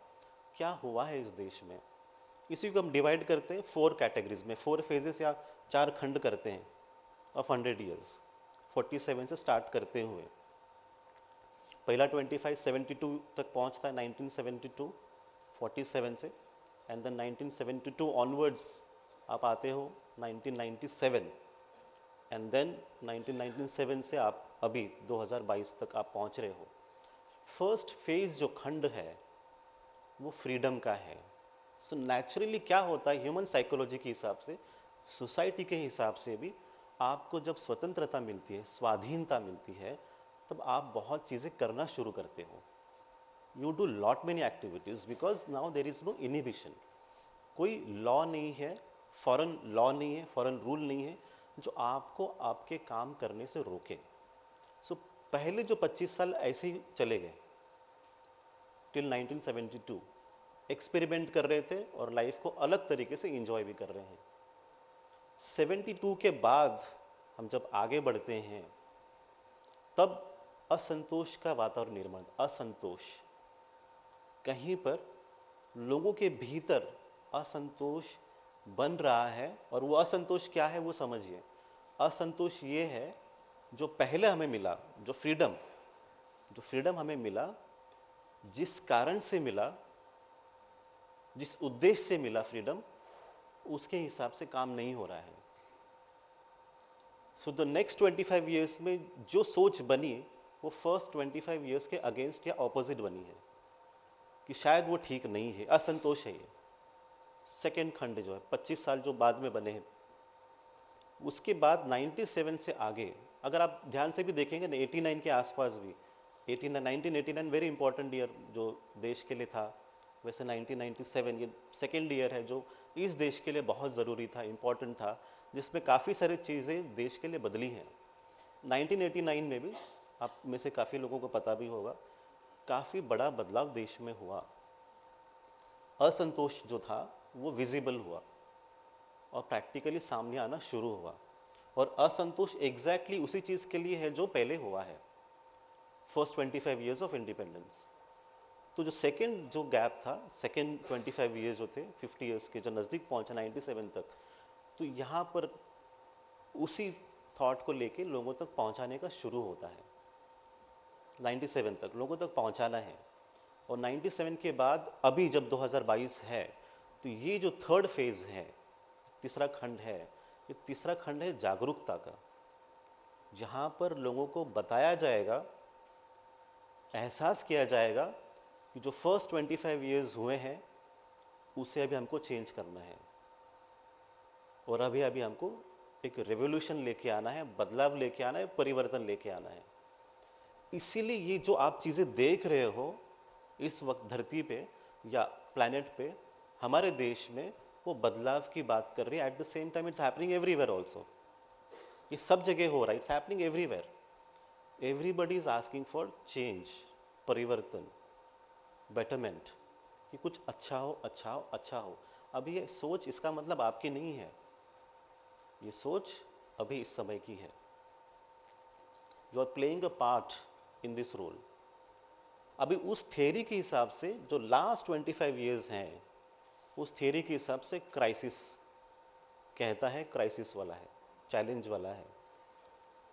हम ये कह रहे हैं ये मंथन वाला टाइम है, मंथन, जहां पर पॉजिटिव नेगेटिव माइंडसेट्स, आइडियोलॉजीज, कुछ भी अपनी तरफ से आप देख सकते हो, दे विल कम टुगेदर, और जो उससे निकलेगा, जो बेस्ट निकलेगा, जिससे आने वाली जो पीढ़ी है उनको उसका फल मिलने वाला है। So no matter you accept और डोंट एक्सेप्ट, ये चीजें बनने वाली है। जब आप अच्छा काम करेंगे तो आपको अच्छी चीजें ही मिलेंगी आने वाले समय में। आपका फोकस अगर डर पर है, नेगेटिविटी पे है, तो आपके लाइफ में आपको नेगेटिविटी बढ़ती हुई दिखेगी। तो आने वाला समय जो है दोनों चीजों को सपोर्ट करेगा। इन एक्सट्रीम केसेस पॉजिटिव करेंगे तो ज्यादा आपको प्रॉस्पेरिटी मिलेगी, और अगर डर है, भय है, वरी है, आप उसमें और डूब जाएंगे। चॉइस आपके पास है, चुनाव फिर से आपको ही करना है। What is it that now you are going to pay attention, क्या है जो जिससे आप फोकस करने वाले हो, इसी को लेके हम आगे चल रहे हैं। ट्रांसफॉर्मेशन ये अभी होगा कैसे भारत में, अगर ये ट्रांसफॉर्मेशन होने वाला है अगले 25 साल में, ये कैसे होगा और कौन करेगा और कहां से होगा? हम तो कह भी रहे हैं कि हम सब मिलके करेंगे। अभी फिर से यहां पर करने वाला जो है उसका भी ग्रुप है। ये कौन से ग्रुप के लोग हैं जो ये ट्रांसफॉर्मेशन लेके आएंगे? अब ये ग्रुप जो है वो लोग हैं जिनका जन्म, आपका जो बर्थ ईयर है 1965 से लेके 1980, 1965 से लेके 1980, इस समय जिनका जन्म हुआ है, वो इस फिलॉसफी को, इस चेंज को, इस ट्रांसफॉर्मेशन को ड्राइव करेंगे। दे बिकम ड्राइवर, वो एक फिलॉसफी लोगों तक पहुंचाएंगे। तो आप थोड़ा, मैं से इसीलिए कहा आप थोड़ा घर जाके अभ्यास भी कर सकते हैं। 1965 से आगे 1980 तक, इसके पहले जो लोग हैं, 65 के पहले जो लोग हैं, वो एक नींव बनाते हैं। इनमें से कई लोग हैं जो डिस्कनेक्ट हो गए हैं सोसाइटी से, घर बैठे हैं, कुछ नहीं कर रहे। कुछ लोग हैं जो आप में से लोग हैं आज भी सोसाइटी के लिए फील करते हैं। तो ये जो ग्रुप है, जनरेशन बिफोर 1965, ये इस जनरेशन को समझाती है। जैसे वेद सर हैं या बख्शी सर हैं, आप जो सीनियर्स हैं, आपकी भाषा मुझे समझ में आएगी, पर आप जब अभी वाले जो जनरेशन से बात करेंगे उनको थोड़ा गैप दिखेगा। तो एक जनरेशन से दूसरे जनरेशन तक वो मैसेज पहुंचता है। तो आपने जो फिलॉसफी, जो आपने अनुभव आपके जीवन में पाया, वो आप 1965 के आगे जो जन्म हुए उन तक पहुंचाते हो। वो अभी इस वक्त ड्राइव करने वाले हैं सिस्टम को, वो चलाएंगे। 1980 के जो आगे लोग हैं वो एग्जीक्यूशन करेंगे, वो एक्शन करेंगे। जो आइडियोलॉजी, जो माइंडसेट ये जो सेकेंड ग्रुप देने वाला है 65 और 80 का बीच में, उस आइडियोलॉजी को लेके वो एक्शन लेवल पे काम करेंगे। तो ये डूअर्स हैं, काम करने वाले, एक्शन करने वाले हैं। 1981 से लेके 1996 के आसपास, वहां तक जो बच्चे हैं वो ये एक्शन करने वाले लोग हैं। 97 से जो आगे हैं, जो 2012 तक टाइम पीरियड आता है, वो इस आने वाले बदलाव के लिए अपने आप को ट्रेन कर रहे हैं, प्रिपेयर कर रहे हैं। अभी आप अपनी जगह देख लो आप कहां पर हो। जब आप इस सिस्टम में रहेंगे तो आपको इजी होगा काम करने के लिए। आप अपनी आइडियोलॉजी, अपनी फिलॉसफी लेके काम करें और उसका उद्देश्य यही हो कि समाज का भला हो, समाज का कल्याण हो और कुछ ना हो। एक बात जो मुझे समझ में भी आती है और आप बार बार ये कहते भी हो कि बहुत सारे गुरु हैं, बहुत सारे अलग अलग आश्रम्स हैं, महाराज हैं, वेद जी भी उन्हें कहीं पर टच किया कि थोड़े से मुझे लगते हैं कि कोई जेन्युइन काम नहीं कर रहे हैं। एंड हम किसी को मैं तो जज नहीं कर सकता, but what he felt based on his experience, genuine काम नहीं कर रहे हैं। and to a certain extent I can say yes also what he is saying, but अब अगर वो नहीं कर रहे हैं, उनके भाव के सब जो भी भाव हैं, आने वाला समय जो है, आने वाला जो एज है ना, वो एज है एज ऑफ ट्रुथ, एक सत्य का एक युग है। अब एज ऑफ ट्रुथ में क्या होगा, असत्य के लिए जगह नहीं है, असत्य के लिए जगह नहीं है। अभी असत्य क्या है वो आप समझिए। असत्य ये है कि हम जैसे कहते ना, मुंह में राम और बगल में क्या है, छुरी है ना। हम मुंह में राम बगल में छुरी, मतलब आप सामने से राम नाम कर रहे हो और पीछे से आपका एजेंडा है कि मैं इनके साथ ये करूं, इनके साथ ये करूं, इनसे ये प्रॉपर्टी लूं, पैसे लूं, मेरा नाम रोशन करूं। ये जब भाव लेके आप काम करेंगे तो आपका जो काम की जो ओवरऑल ड्यूरेशन है, समय है ना, बहुत शॉर्ट रहेगा, आप वो पूर्ण नहीं कर पाओगे। आपको सत्य लेके चलना होगा और सत्य ये है कि आप जैसे हो आप वैसे ही रहो। भीतर से आप जैसे हो वैसे लोगों के सामने आप आए। लोगों को दिखाने के लिए कुछ अलग कुछ कीजिए मत, लोगों को दिखाने के लिए अलग मत कीजिए आप। और लोगों को भी पसंद है जैसे आप हो वैसे रहो। लोग भी नहीं कह रहे आपको कि आप थोड़ा बनावटी हो जाए, आप जैसे हो वो ठीक है, आप बेस्ट हैं। आपको बेसिकली कपड़े वस्त्र चाहिए अपने शरीर को ढकने के लिए, पर हम कितने ब्रांड वाले कपड़े पहनते हैं इसके हिसाब से आपका पोजीशन डिसाइड होता है। समझ रहे हैं ना, ये आप अपने आप को अलग से और एक्स्ट्रा दिखा रहे हैं।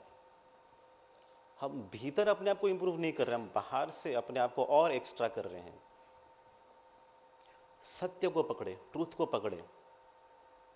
यह आपकी जो यात्रा है, आने वाले समय की यात्रा सहज कर देगी। जैसे मैं हूं वैसे ठीक हूं, this is how I am and I am good with it, I am okay with it, I accept myself the way I am. तो ये सत्य को एक्सेप्ट करना मुश्किल पड़ेगा आप सबको। Will it be difficult to accept yourself? You don't have to go out and share it with someone else. किसी और के साथ आपको कुछ बोलना नहीं है, आपको बस अपने भीतर सचेत रहना है कि मैं ऐसा हूं और सहज हो जाना, और कुछ नहीं है। ये भाव आप सबको साथ में लेके चलना पड़ेगा। अभी ट्रांसफॉर्मेशन होने के तरीके कैसे हैं, कैसे ट्रांसफॉर्म होगा? 3 तरीकों से हो सकता है। एक तो राजा, दूसरी प्रजा। पहले 2 हैं, एक तो राजा परिवर्तन लेके आ सकता है या तो प्रजा लेके आ सकती है। ये 2 ऑप्शंस हैं। राजा अगर परिवर्तन लेके आ रहा है तो हमें फिर भगवान श्री राम जो आदर्श राजा उसी रूप में हम देखते हैं, तो ऐसे किसी की जरूरत होगी। पर ऐसे व्यक्ति युगों में एक ही बार आते हैं, बार बार तो नहीं आ सकते। तो एक ही बार आए हैं, तो राजा वो बदलाव लेके आ सकता है। हम जैसे कहते हैं जैसे राजा वैसी प्रजा। राजा के पास अगर वो अवस्था है, आइडियली हमारे शास्त्र ये कहते हैं राजा जब जितेंद्रिय है, जिन्होंने अपनी इंद्रियों को जीत लिया, वो राजा न्याय कर सकता है। भगवान राम जो है वो उस अवस्था में थे। उनका हर क्षण हर पल लोगों के लिए था, खुद के लिए कुछ नहीं किया उन्होंने। पूर्ण जीवन में खुद के लिए उन्होंने कुछ नहीं किया, जो किया प्रजा के लिए किया। और उस प्रेम भाव से उन्होंने वो परिवर्तन लेकर आए। दूसरा जो है प्रजा, मतलब आप सब मिलके, आपको जब लगता है कि बदलाव लेके आना है, then you can bring the transformation in society, provided you feel passionately. भीतर वो आग जब लग जाए तब आप वो परिवर्तन ला सकते हो। उस मुंह में बातें रखने से कुछ नहीं होगा।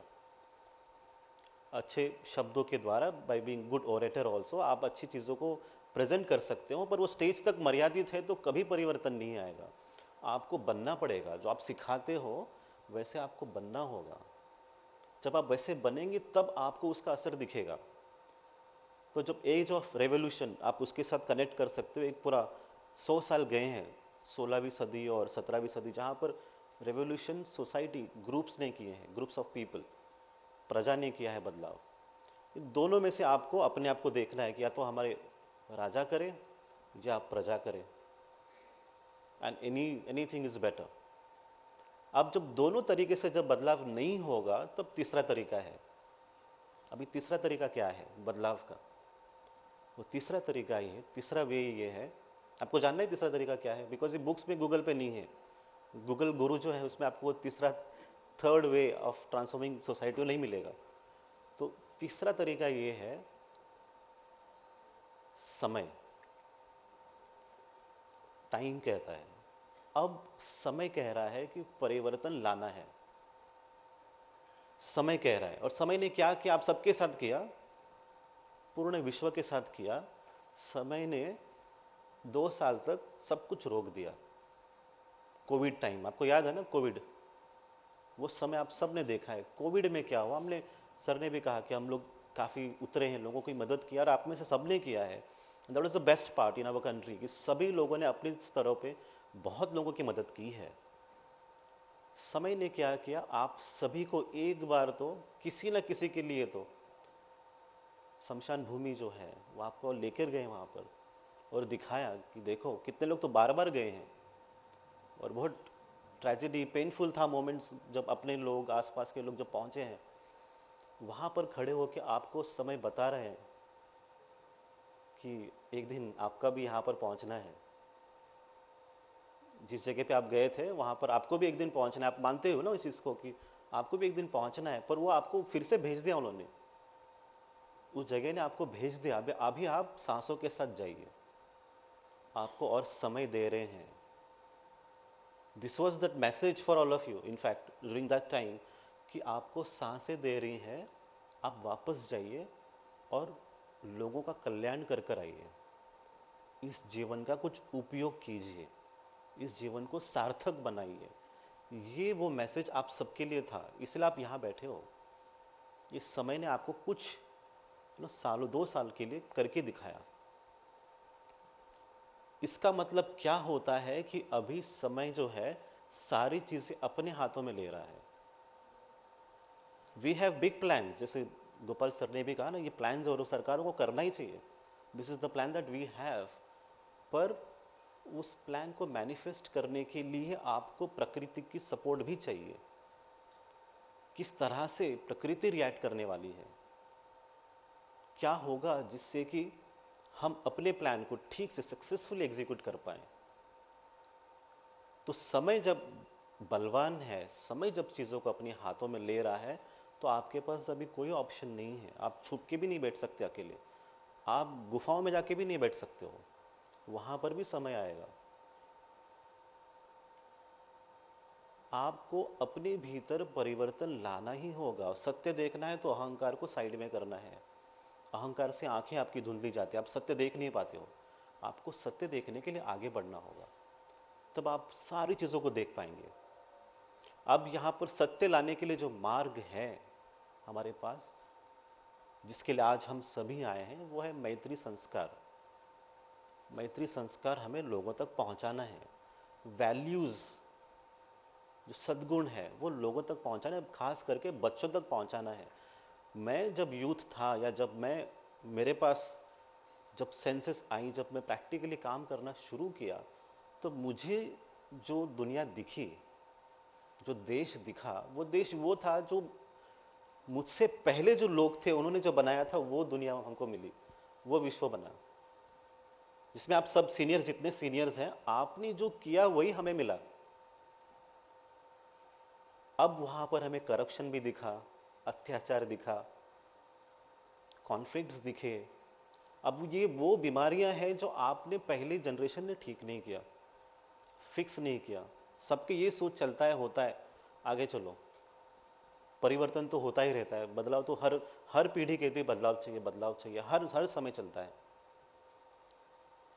हम ये मान रहे हैं कि अभी हम जो आने वाली पीढ़ी के लिए करना चाह रहे हैं, उन्हें हम बेहतर देश दे, एक खुशहाल जिंदगी दे, इस मकसद के साथ, इस इंटेंट के साथ काम कर रहे हैं। संकल्प, जो लक्ष्य है, जो भाव है, उस भाव के साथ काम कर रहे हैं। जो आने वाले लोग हैं उन्हें आसपास की जो दुनिया है, जो देश है, वो काफी सकारात्मक दिखे, प्रगतिशील दिखे, पॉजिटिव दिखे। इसलिए मैत्री संस्कार, 5 संस्कार जो है जिसे हम लेके चल रहे हैं लोगों के पास, जिसमें सत्य है, क्षमा है, शुद्धि है, सेवा है, मैत्री है, और उसी के बेसिस पे सिलेबस बनाया है। और आज आप सब ने जो बात की, खास तौर पे एजुकेशन के ऊपर हमने फोकस किया कि एजुकेशन बहुत ज़रूरी है, कि हम आज से करेक्ट करेंगे तब आने वाली पीढ़ी के लिए कुछ अच्छा हो सकता है। Now you can be selfish, और आप यहाँ आए हो तो इसमें दिखता है कि आप निस्वार्थ होकर आए हो, बिकॉज आपको पता है ये कॉन्क्लेव समाज के लिए है। This conclave is for society. और सिर्फ बातें नहीं रहेंगी। आप में से कई लोग जो हैं मुझे जानते हैं, पहचानते हैं, we have spend good quality time, और आप में से और भी लोग हैं जिनसे हम मिलेंगे भी। हम एक्शनेबल काम करेंगे, हम एक कॉन्क्रीट काम करेंगे जिससे कि सही में बदलाव दिखेगा। सिर्फ बातें नहीं हो, मिलजुल के काम करेंगे। आप आगे बढ़े, मैं आपके पीछे भी चल सकता हूँ। जहाँ मैत्रीबोध परिवार आगे चले, आप पीछे से आ सकते हो, या दोनों साथ साथ भी चल सकते हैं। इसमें किसी के नाम के लिए जगह नहीं है। ये समय बदलाव वाला ही है, परिवर्तन वाला ही है। इसमें आपको बहना है। इन 5 संस्कारों में मैंने आपको कहा कि सत्य का अनुसरण आप करें। सत्य क्या है? जो आपके दिल में है वो सत्य, जो आपको महसूस होता है वो सत्य, उसको लेके चलना है। और एजुकेशन सिस्टम में जो सबसे इंपॉर्टेंट जो 3 चीज़ें हैं जो हमें फोकस करनी है, जो गुरुकुल जो है मैत्रीबोध परिवार का जो फोकस करता है, उसमें सबसे इंपॉर्टेंट जो पहला एस्पेक्ट है वो अध्यात्म। अध्यात्म कहीं पर मिसिंग है। स्पिरिचुअल जो नॉलेज है ना, वो कहीं पर मिसिंग है। रिलीजियस है, धार्मिक भी हो सकता है, हम आध्यात्मिक कहते हैं। आध्यात्मिक मतलब it's about you, about your self. आप कौन हो पहले वो देखो। आप जब बचपन से हम बच्चों के अंदर ये क्वालिटीज देना शुरू करेंगे, तब एक बहुत स्ट्रांग जनरेशन तैयार होती है, पावरफुल जनरेशन तैयार होती है, शक्तिशाली जनरेशन तैयार होती है। वो कहीं पर मिसिंग है, उसे ठीक करना ज़रूरी है। आप अगर देखते हैं जैसे है ना, हम कहीं पर जैसे हम मुंबई से आते हैं, वहाँ पर धारावी झुग्गियों वाला बहुत थोड़ा सा अंडर डेवलप्ड एरिया है। वहाँ का बच्चा एक बार 10वीं में फर्स्ट आया, 10th ग्रेड में फर्स्ट आया। तो थोड़ा क्वेश्चन आया लोगों को, जो सीनियर थे, प्रिंसिपल थे, यूनिवर्सिटी के जो सीनियर मेंबर्स थे, उनको प्रश्न है कि एक छोटे से झुग्गी में रहने वाला लड़का कैसे उसको ये मिल गया। तो कौन से क्लासेस से है, कौन सा क्लास उसने ज्वाइन किया है। तो पूछताछ करने जब घर जाते हैं तो वो छोटे से कमरे में ही है, वो उसकी बहन और कोई नहीं है, मुश्किल से खाना पीना कर रहे हैं। तो प्रश्न ये आता है कि बेटा तुम पढ़ते कैसे हो? मतलब मैं खुद ही पढ़ता हूँ। कौन सा क्लासेस? वो कोई नहीं है, अकेला ही पढ़ रहा हूँ। तो लोग कैसे किया, कैसे तुम यहाँ तक कैसे पहुँचे, इतने मार्क्स तुमने कैसे स्कोर किए? तो उन्होंने, उस बच्चे ने कहा कि मेरे डैडी जो बचपन में मर गए और मेरी माँ कुछ सालों पहले एक्सपायर हुई, और जाते हुए मरते समय मेरी माँ ने मुझे कहा कि बेटा तेरे पास अभी एक ही आसरा है, और वह है तेरा पढ़ाई, शिक्षा। वही तुझे आगे ग्रोथ देने वाली है। तो माँ की मैंने वो बात ध्यान में रखी, माँ की वो बात ध्यान रखी, और मैंने काम किया, लगातार काम किया, इसलिए सर मैं यहाँ पे पहुँचा हूँ। ये संस्कार देखो बच्चों में आते हैं, ये अध्यात्म आपको सिखाता है। वैसे दूसरा केस जो है, जैसे अब रिसेंट में भी हुआ, एक बच्चे ने अपनी माँ की हत्या की, ये भी हुआ अपने डैडी के कहने पे। तो ये भी नेगेटिव एक ही घर में हो रहा है। वो बच्चा भी उसी एज का है, वो भी पढ़ाई कर सकता था। तो उस बच्चे को काउंसिल किया गया, उसे कहा गया कि बेटा तुम क्यों ऐसे कर रहे हो, तुम्हारी एज अभी तो 18 भी नहीं हुई है, तुम्हारा पूर्ण जीवन अभी खराब हो गया, अभी तुम कुछ नहीं कर पाओगे, ना जॉब ना बिजनेस, कहीं पर कुछ नहीं मिलने वाला है, तो तुम करोगे क्या फ्यूचर में? तो बच्चा कहता है कि मैं पॉलिटिक्स ज्वाइन करूंगा, मैं राजनेता बनूंगा। अब ये कहाँ से सवाल का जवाब आ गया उसके भीतर से? ये क्या हमने सिखाया उसे? या हमने वो रास्ता बनाया? जिसका जवाब ये सही है नहीं और नहीं है, आप अपना डिसाइड कीजिए। बिकॉज ये जो जगह है ये सेवा के लिए है, राजनीति लोगों की सेवा के लिए की जाती है, समाज सेवा के लिए की जाती है, और अच्छे लोग हैं इसमें। पर एक बच्चे के ऊपर ये संस्कार कहाँ से आए? एक बच्चा पढ़ रहा है और एक बच्चा कह रहा है कि मैं राजनीति में जाऊंगा, मैं ऐसे ऐसे गलत काम करने की वजह से। ये विरोधाभास आपको इसी समाज में मिल रहा है। तो अध्यात्म आपको कहीं पर तो लोगों तक पहुंचाना है, बच्चों तक पहुंचाना है। और दूसरी चीज जो है सक्षम, बच्चों को सक्षम करना है ना। आप सबको भूख लगी होगी ना, अभी आपको टाइम हो गया ना खाने का, है ना, बिकॉज ये नून time, lunch time, and the topic is about education. Because आपको तो पढ़ना नहीं है, आपका तो हो गया, जो है पढ़ने वाले हो तो घर बैठ के खेल कूद में कहीं पर बिजी है ना। आप ध्यान से सुनिएगा, अपने पूरे देश में मिड डे मील नाम की एक स्कीम चलती है, भोजन मिलना दोपहर में, और कई बच्चे सिर्फ एक ही बार खाना खाते हैं दिन में, और वो मिड डे मील का ही खाना खाते हैं एक ही बार, बिकॉज उतना ही मिलता है उन्हें। सुबह भूखे शाम को भूखे, क्या पता है आपको ये? सुबह भूखे शाम को भूखे, एक ही बार खाना मिल रहा है। अपने देश में बच्चे हैं, हम क्या कर रहे हैं? मतलब आप ही ने, मैं भी क्या कर रहा हूं? ये हो रहा है। आज हमें खाने का टाइम हो गया, हमको खाना टाइम हुआ इसलिए खाना है, बट कोई है जो छोटे बच्चे हैं, वो इतने देर में खाएंगे और चले जाएंगे। हमें अपने आप को कहीं पर एक स्तर पे उठाना पड़ेगा। किसी और को ठीक करना है तो आपको एक्स्ट्रा करना ही होगा, उतनी शक्ति लगेगी, पावर लगेगी, गाइडेंस लगेगा। And that is why we always keep telling you that we are there, together we can do it. ये जगह ट्रांसफॉर्म भारत रियलिटी में बदलाव लाने के लिए बैठा है। आप लोग, लगता है आप इसके लिए तैयार हो? Do you really want to do something for this? I am not becoming a teacher or a guide, I am just as a friend I am talking to you. Maitreya Dadashri ji है, so I am just your friend here to just guide you to move ahead, to step ahead. हमें कहीं पर तो चीजों को ठीक करना होगा, ये टाइम करेक्शन का है। समय ने चीजें अपने हाथों में ली, समझ लेना आप।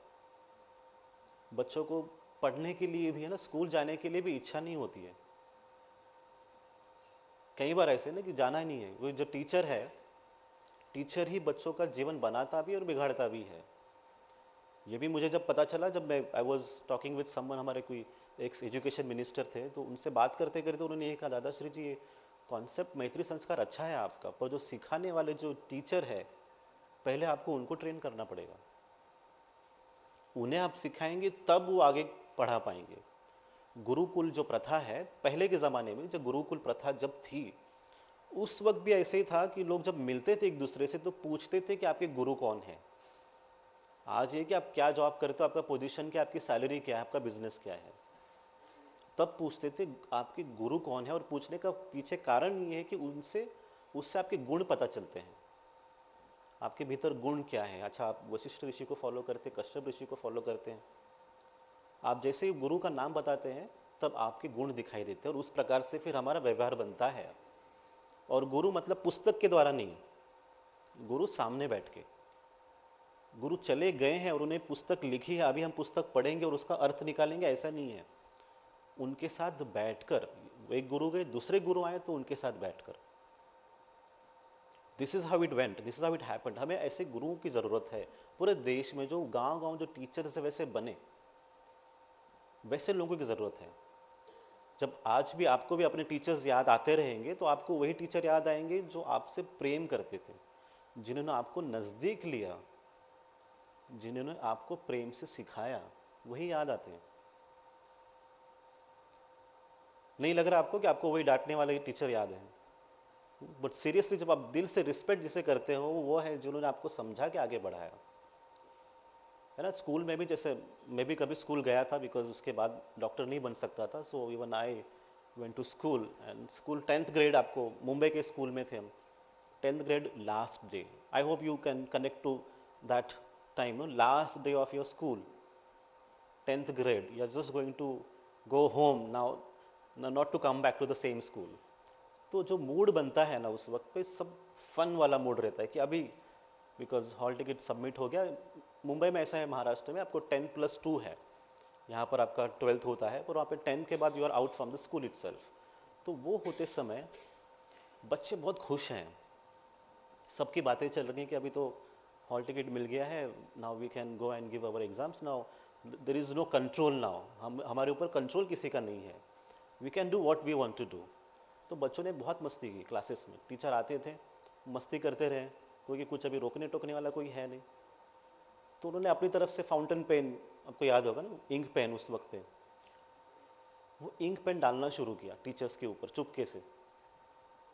ये फन था उस वक्त। आप में से भी कोई हो सकते हैं, नहीं भी हो सकते, बट अभी आप सूट बूट पहने तो शायद आप बहुत ही एथिकल स्टूडेंट्स रहे होंगे उस वक्त पे। पर बच्चों लोगों ने मस्ती करना शुरू किया और वो स्याही डालना शुरू किया टीचर्स के ऊपर ऐसे चुपके से। टीचर्स ने नोटिस नहीं किया, टीचर्स चले गए। और आप कुछ 3-4 सेशंस के बाद फिर प्रिंसिपल, सब सुपरवाइजर सारे आ गए अंदर, और उन्होंने सबके बॉक्सेस खोले और कहा जिनके जिनके फाउंटेन पेन है, इंक पेन है, वो सब साइड में आ जाए for punishment. Now the thing is, even I used to like writing with this ink pen, स्याही वाले पेन से लिखना मुझे पसंद था उस वक्त। तो मुझे भी उठाया और मुझे भी साइड खड़ा किया उन्होंने, नहीं जिनके पास पेन है so all of you would stand in one line. तो हम खड़े हुए, तो अभी पनिशमेंट का टाइम है सबको, आप सब लोगों ने ऐसे ऐसे किया, बिकॉज अभी एग्जैक्ट तो कोई नाम बताने वाले हैं नहीं।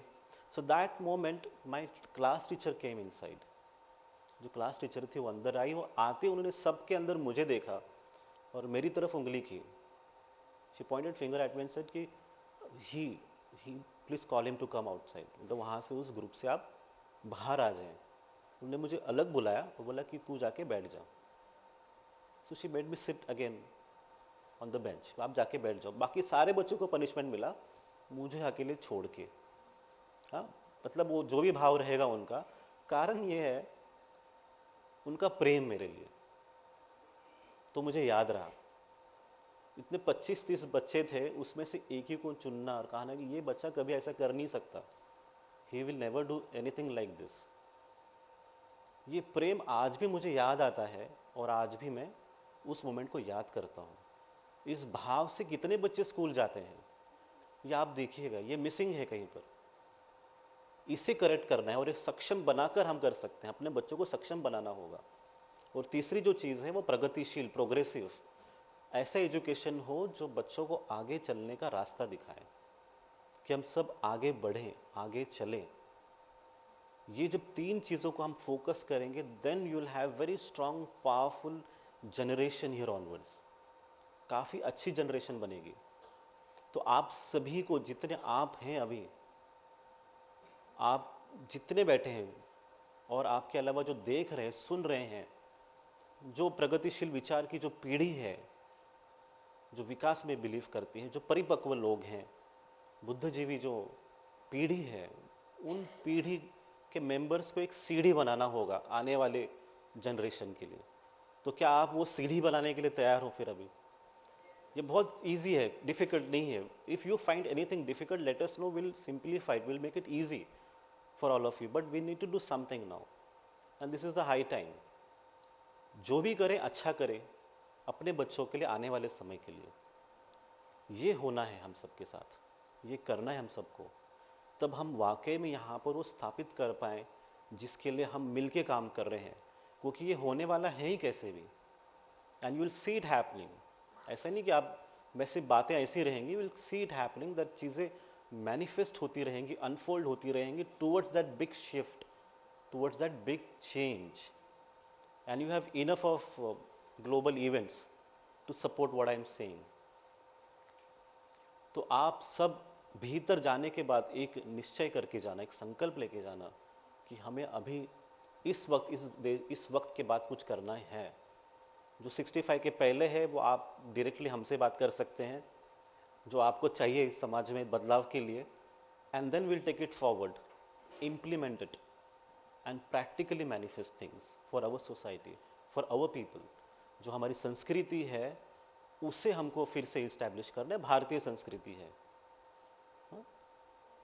सनातन संस्कृति है, इसका मतलब इटर्नल, जो हमेशा रहा है। आप ये कहते हो कि 5000 साल से, हम ये कहते हैं कि वो सदियों से हैं। not even 5,000 years, it's since ages. ये संस्कृति हमेशा इस देश में है. तो हमें उस बुरी जो विकृति है, भेद डालने वाली जो विकृति है, उसे निकालकर हम सभी एक है. इस एक विचार को सपोर्ट करने वाली भारतीय संस्कृति को बढ़ावा देना होगा. ये विकृति से संस्कृति की जर्नी है. मानते हो कि नहीं मानते हो आप? यही तरीका है और ऐसे होना है. You do it in your own way. आप अपने तरीके से कर सकते हो. आपको हमारे साथ ही बैठ के काम करना है ऐसा भी नहीं है. आप अपनी तरह से करो. If you need our help, we are always there. इस दिशा में हम बढ़ेंगे तो संस्कृति सच में रहेगी. भारत की संस्कृति क्या है पता है आपको ना? क्या है भारत की संस्कृति? आप सोच के देखिए. भारत की संस्कृति ये है, जो भूखा है उसे खाना देना, जो रो रहा है उसे कंधा देना, जो बच्चा पढ़ नहीं पाता उसको शिक्षा देना. ये भारत की संस्कृति है. कोई जानवर भी भूखा है उसे खाना देना, गाय को संभालना, ये भारत की संस्कृति का पार्ट है. गाय हमारे लिए एक एनिमल नहीं है, वो संस्कृति का पार्ट है. तो हम अपनी संस्कृति के साथ इसी भाव से रहना है. जहां पर भेद आता है वो हमारी संस्कृति नहीं है.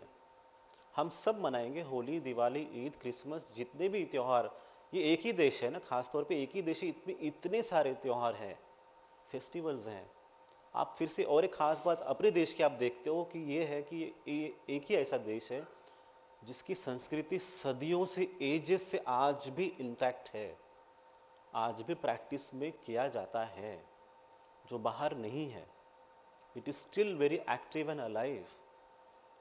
और ये संस्कृति किसी की वजह से कभी भी रोकने या बंद होने वाली नहीं है. वो अपने आप में ही बहुत पावरफुल है. सो हम इस रास्ते का चयन करें. अमृत मंथन आप सबको पता है ना, एक right and left. You need to see that आप पॉजिटिविटी को सपोर्ट कर रहे हो, प्रेम को सपोर्ट कर रहे हो, शांति को सपोर्ट कर रहे हो, मैत्री को सपोर्ट कर रहे हो, और वो भीतर से भाव के साथ करना है. ये सोच लेके हम आज चलेंगे. फिर से एक बार एक विचार के साथ हम अपने देश में फिर से वो सुनहरा क्षण, सुनहरा भारत लेकर आएंगे. यही सपना है और इस सपने के लिए आप सभी आए, उसके लिए बहुत बहुत दिल से धन्यवाद करते हैं. Thank you so much all of you.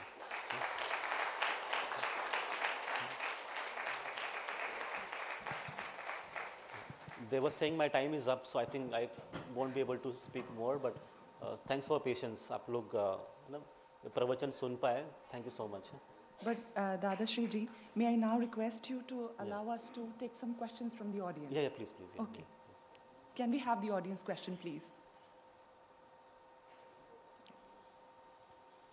Thank you. Dada Sharnam. Dada, my question is that how do you see the current economic climate of the world impacting India, and what is the impact of that situation on an individual?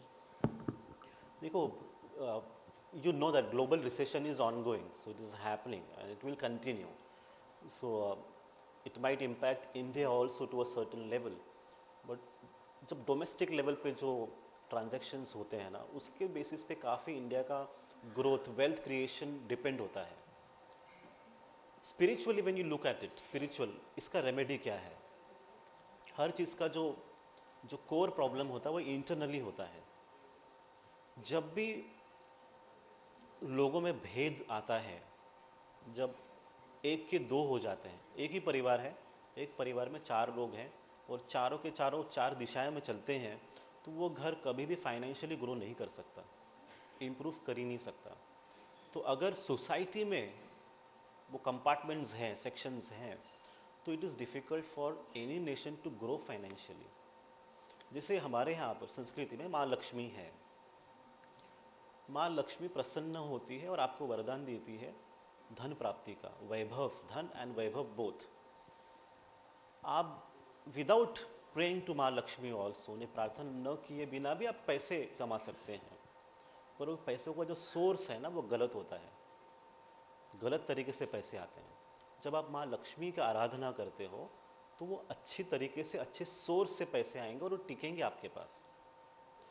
अब ये नहीं है कि आप माँ लक्ष्मी का मतलब जैसे बीच में हम देखे थे फोटो आप नोट पे डालें, तो इससे नहीं होगा, बिकॉज वो पूजनीय है तो वो पूजा स्थान पे ही रहें।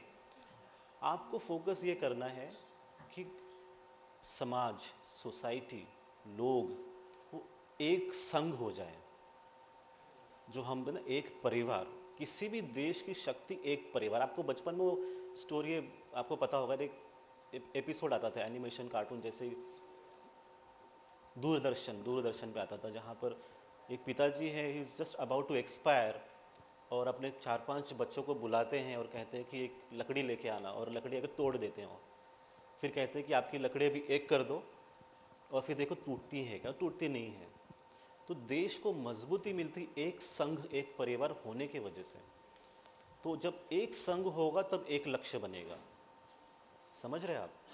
एक लक्ष्य जो ग्लोबल इकोनॉमी का जो कहा गोपाल जी ने, वो बहुत इंपॉर्टेंट और महत्वपूर्ण है आज, पर उसके लिए सभी को बिलीव करना पड़ेगा और सपोर्ट करना पड़ेगा। जब सब members of the society they support equally, then you will change everything. But since globally it is happening, you will have certain impact of it. But देश हमारा एक आध्यात्मिक भूमि है, संस्कारों से भरी ये देश है, सो आपका इम्पैक्ट कम रहेगा। और individually see that you bond with people, create a happy society, one society, then your work will be very, very easy. Yeah, thank you. Can we have another question, please? Can you just take the mic to the audience? Okay. Yeah, sure. Tarashi ji, in your recent event on 13th of November, you initiated Maitri Doot and you asked people to join in. My question is, if leaders were to become Maitri Doot, what change can they get for the growth of the country? Yes, exactly. देखो, मैत्री दूत करके हमने concept बीच में कहा था 13 नवंबर के event में, और उसका पर्पस यही है मैत्री दूत का कि आप इसमें डायरेक्ट मेंबर बनते हो काम करने के लिए, without discontinuing your regular activities. आपके समय के अनुसार, आपके तजुर्बे के अनुसार, आपके एक्सपर्टीज के अनुसार, you can be part of मैत्री बोध परिवार, you can become Maitri Doot, and then you can start immediately changing things practically. So Maitri Doot ये कॉन्सेप्ट पूरे देश के लिए है, हर गांव में, हम शहर में अभी जाएंगे, इसके बाद शुरू करेंगे नेक्स्ट मंथ ऑनवर्ड्स, जहाँ पर मैत्री दूत हम बनाएंगे हर जगह पे, जो उस जगह पे लोकल जो जगह है वहाँ पे सोशल सर्विस प्रोवाइड करें, लोगों की आध्यात्मिक उन्नति को जगह दें। बिकॉज हम अभी ये जानते हैं या समझते हैं और चाहते भी हैं कि समय आया है कि लोग अभी आध्यात्मिक सत्य को देख ले। पुस्तक में बहुत हो गया, पुस्तक पढ़ पढ़ के इससे बर्डन हुआ है, हम अभी बैगेज कैरी कर रहे हैं। Now is the time for all, for everyone to experience that truth within you. वो आप मैत्री दूत के द्वारा कर सकते हो। There are so many things that we are going to work through it, and that's the intention behind it. And anyone who are interested can be part of it, and we'll take this mission message ahead accordingly. Thank you. Can we include another audience question, please? दादा शरणम दादाश्री जी, बहुत अच्छा लगा आपको देख के फिर से। एक सवाल है, क्वेश्चन है, you have been talking about transformation for a very long time. But do you really think that you can transform this country of millions and the world? इतनी बड़ी दुनिया है, क्या हम सच्ची में ट्रांसफॉर्म कर सकते हैं? You see, your thought blocks it. When you say, can we do it, क्या हम कर सकते हैं, then you won't be able to. When you say that, yes, we will do it. See, when I started this work also, long time back, almost I think 13-14 years back, उससे भी पहले कहीं पर जर्नी थी, मैं तो अकेला ही था शुरू जब किया ना, सोच को लेके कि करेंगे कुछ अच्छा करेंगे। I had two choices, to either to continue my medical service or else do something for society. Genuinely जो अंदर से passionately feel हुआ, I started it. और आप सब लोग मिले, अच्छे लोग मिले। अच्छी चीज़ ये है कि अच्छे लोग ही मिले, गुणी लोग ही मिले, और ये काम बनते गया है। सो आपके द्वारा ये काम बनते रहेगा, आप जहाँ पर भी हो। You don't need to be, that's what I'm saying, you don't need to follow Dada Shri ji or even my master Baba ji or become part of Maitribhoot Parivar, आप अपने तौर पे अपने क्षेत्र के द्वारा भी बहुत कुछ कर सकते हो, बहुत बदलाव लेके आ सकते हो। सो ये पॉसिबल है, और पॉसिबल है इसके पीछे का कारण भी जो स्ट्रांग है वो ये है, the time will support transformation. समय आपके काम को सपोर्ट करेगा। That is why we are able to sit here, that is why Avinash ji is here, Gopal ji is here. और आप जितने, जब मैं सभी को जानता हूँ, सबके नाम नहीं ले पाऊंगा, इतने अच्छे गुणी लोग मिले हैं बिकॉज टाइम आया है ट्रांसफॉर्मेशन के लिए। So this will happen at any cost. Everyone all over the globe will experience transformation, internal transformation, spiritual transformation, in and out both. All right, another audience question, please. Hi, Dadas. My question is going to be straight from my heart, and I wanted to ask you this for a very long time. I don't know what people think of it, but I want to ask you. So, I started getting connected to you in March. It was the worst period of my life that I've ever had till now. And now I am in a place which is like maybe 100 times better. I can say that with confidence. My question to you is, what do you do that changes lives like this?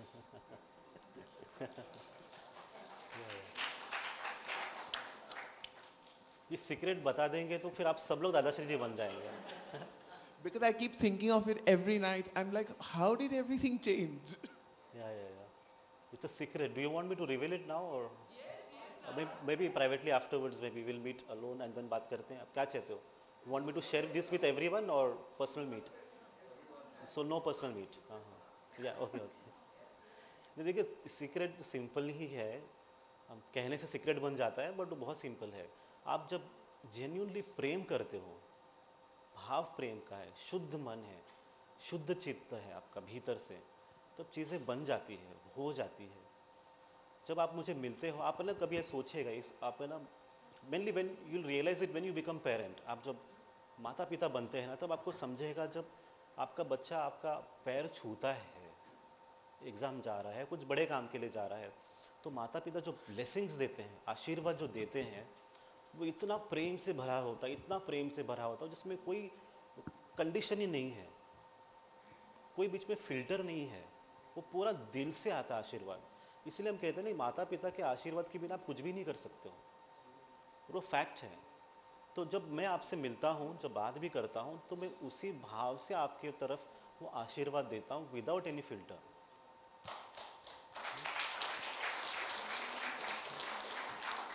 Thanks to this question, we've all got the secret out now. Can we have another question from the audience, please? We have some time. Yeah. Hi, Dada. ये सारे questions एक ही table से आ रहे हैं। It's my honor to be here at your presence at first. Yes. And I wanted to ask that many philosophers in the past, like Osho, have shared their take on their ideal way of life.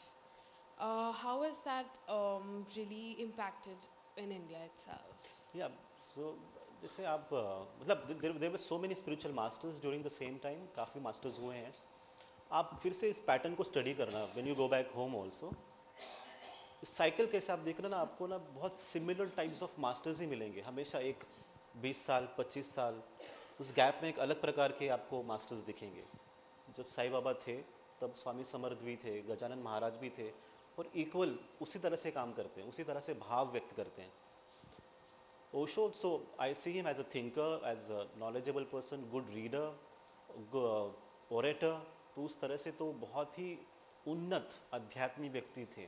But I don't see him as a philosopher, एक दार्शनिक नहीं थे, because to be a philosopher you need to have your original philosophy. आपकी एक नई teaching और एक नई फिलोसॉफी देखना होता है, then you become a philosopher. As I said ना, उन्होंने काफ़ी बुक्स पढ़े हैं, और वो बुक्स के जो आधार पे उनको जो लगा, उन्होंने वो नरेट किया, share with people with good powerful orative skills. आध्यात्मिक तौर पे वो काफ़ी कुछ उन्होंने अपने भीतर भी अनुभव किया है। Apart from that I would like to add more to it कि जैसे Osho is spiritual, good spiritual master, but apart from that आप जे कृष्णमूर्ति को स्टडी करते हो तो उस अवस्था में थे, आध्यात्मिक अवस्था की बात जब करते हैं, so he was in a better state. He did not get that attention और followers during that time when he was physically alive, but वो अवस्था में थे। वैसे ही साउथ में कांची कामकोटी के फेमस शंकराचार्य होके गए हैं, जगत गुरु शेखरानंद सरस्वती कुछ नाम है उनका, कांची कामकोटी के। वो बहुत अच्छी आध्यात्मिक अवस्था में थे उसी वक्त पे, पर किसी को पता नहीं चला। वैसे रमण महर्षि है, बहुत अच्छी आध्यात्मिक अवस्था में। तो ये अनुभवी है और एक ज्ञानी है। तो आपको दोनों स्तरों पर आपको आध्यात्मिक व्यक्ति मिलते हैं। आज भी अच्छे लोग हैं, आज भी अच्छे गुणी आध्यात्मिक मास्टर्स हैं, संत हैं, जो सिखाते हैं, ज्ञान पहुंचाते हैं लोगों तक। पर आपका ये हमेशा ये अप्रोच होना चाहिए कि अनुभवी कौन है। ज्ञानी पढ़ने वाले बताने वाले बहुत हैं, पर अनुभव करने वाले कितने हैं, उस तरह से आपको पहुंचना और फॉलो करना है। अनुभव के बेसिस पे ही ट्रांसफॉर्मेशन आता है। जैसे when he asked this question also, आप कैसे करते हो? Because I experienced that unconditional true love for you. अगर वो बनावटी है तो मैनिफेस्ट नहीं होगा, समझ रहे? अगर झूठा प्रेम है तो कभी भी चीज़ें आपके लाइफ में नहीं बदलेंगी। उसके लिए मुझे सत्य अवस्था में बैठना है और मुझे अनुभव करना है। तो वैसे ही आपको उस अनुभव करते हुए जब आगे बढ़ेंगे, तब रियल में आप ट्रांसफॉर्मेशन देखेंगे जल्दी होते हुए। We don't even need to wait for 2047। आप 2032 तक ही बहुत बड़ा बदलाव इस देश में देखोगे अगले 10 साल में।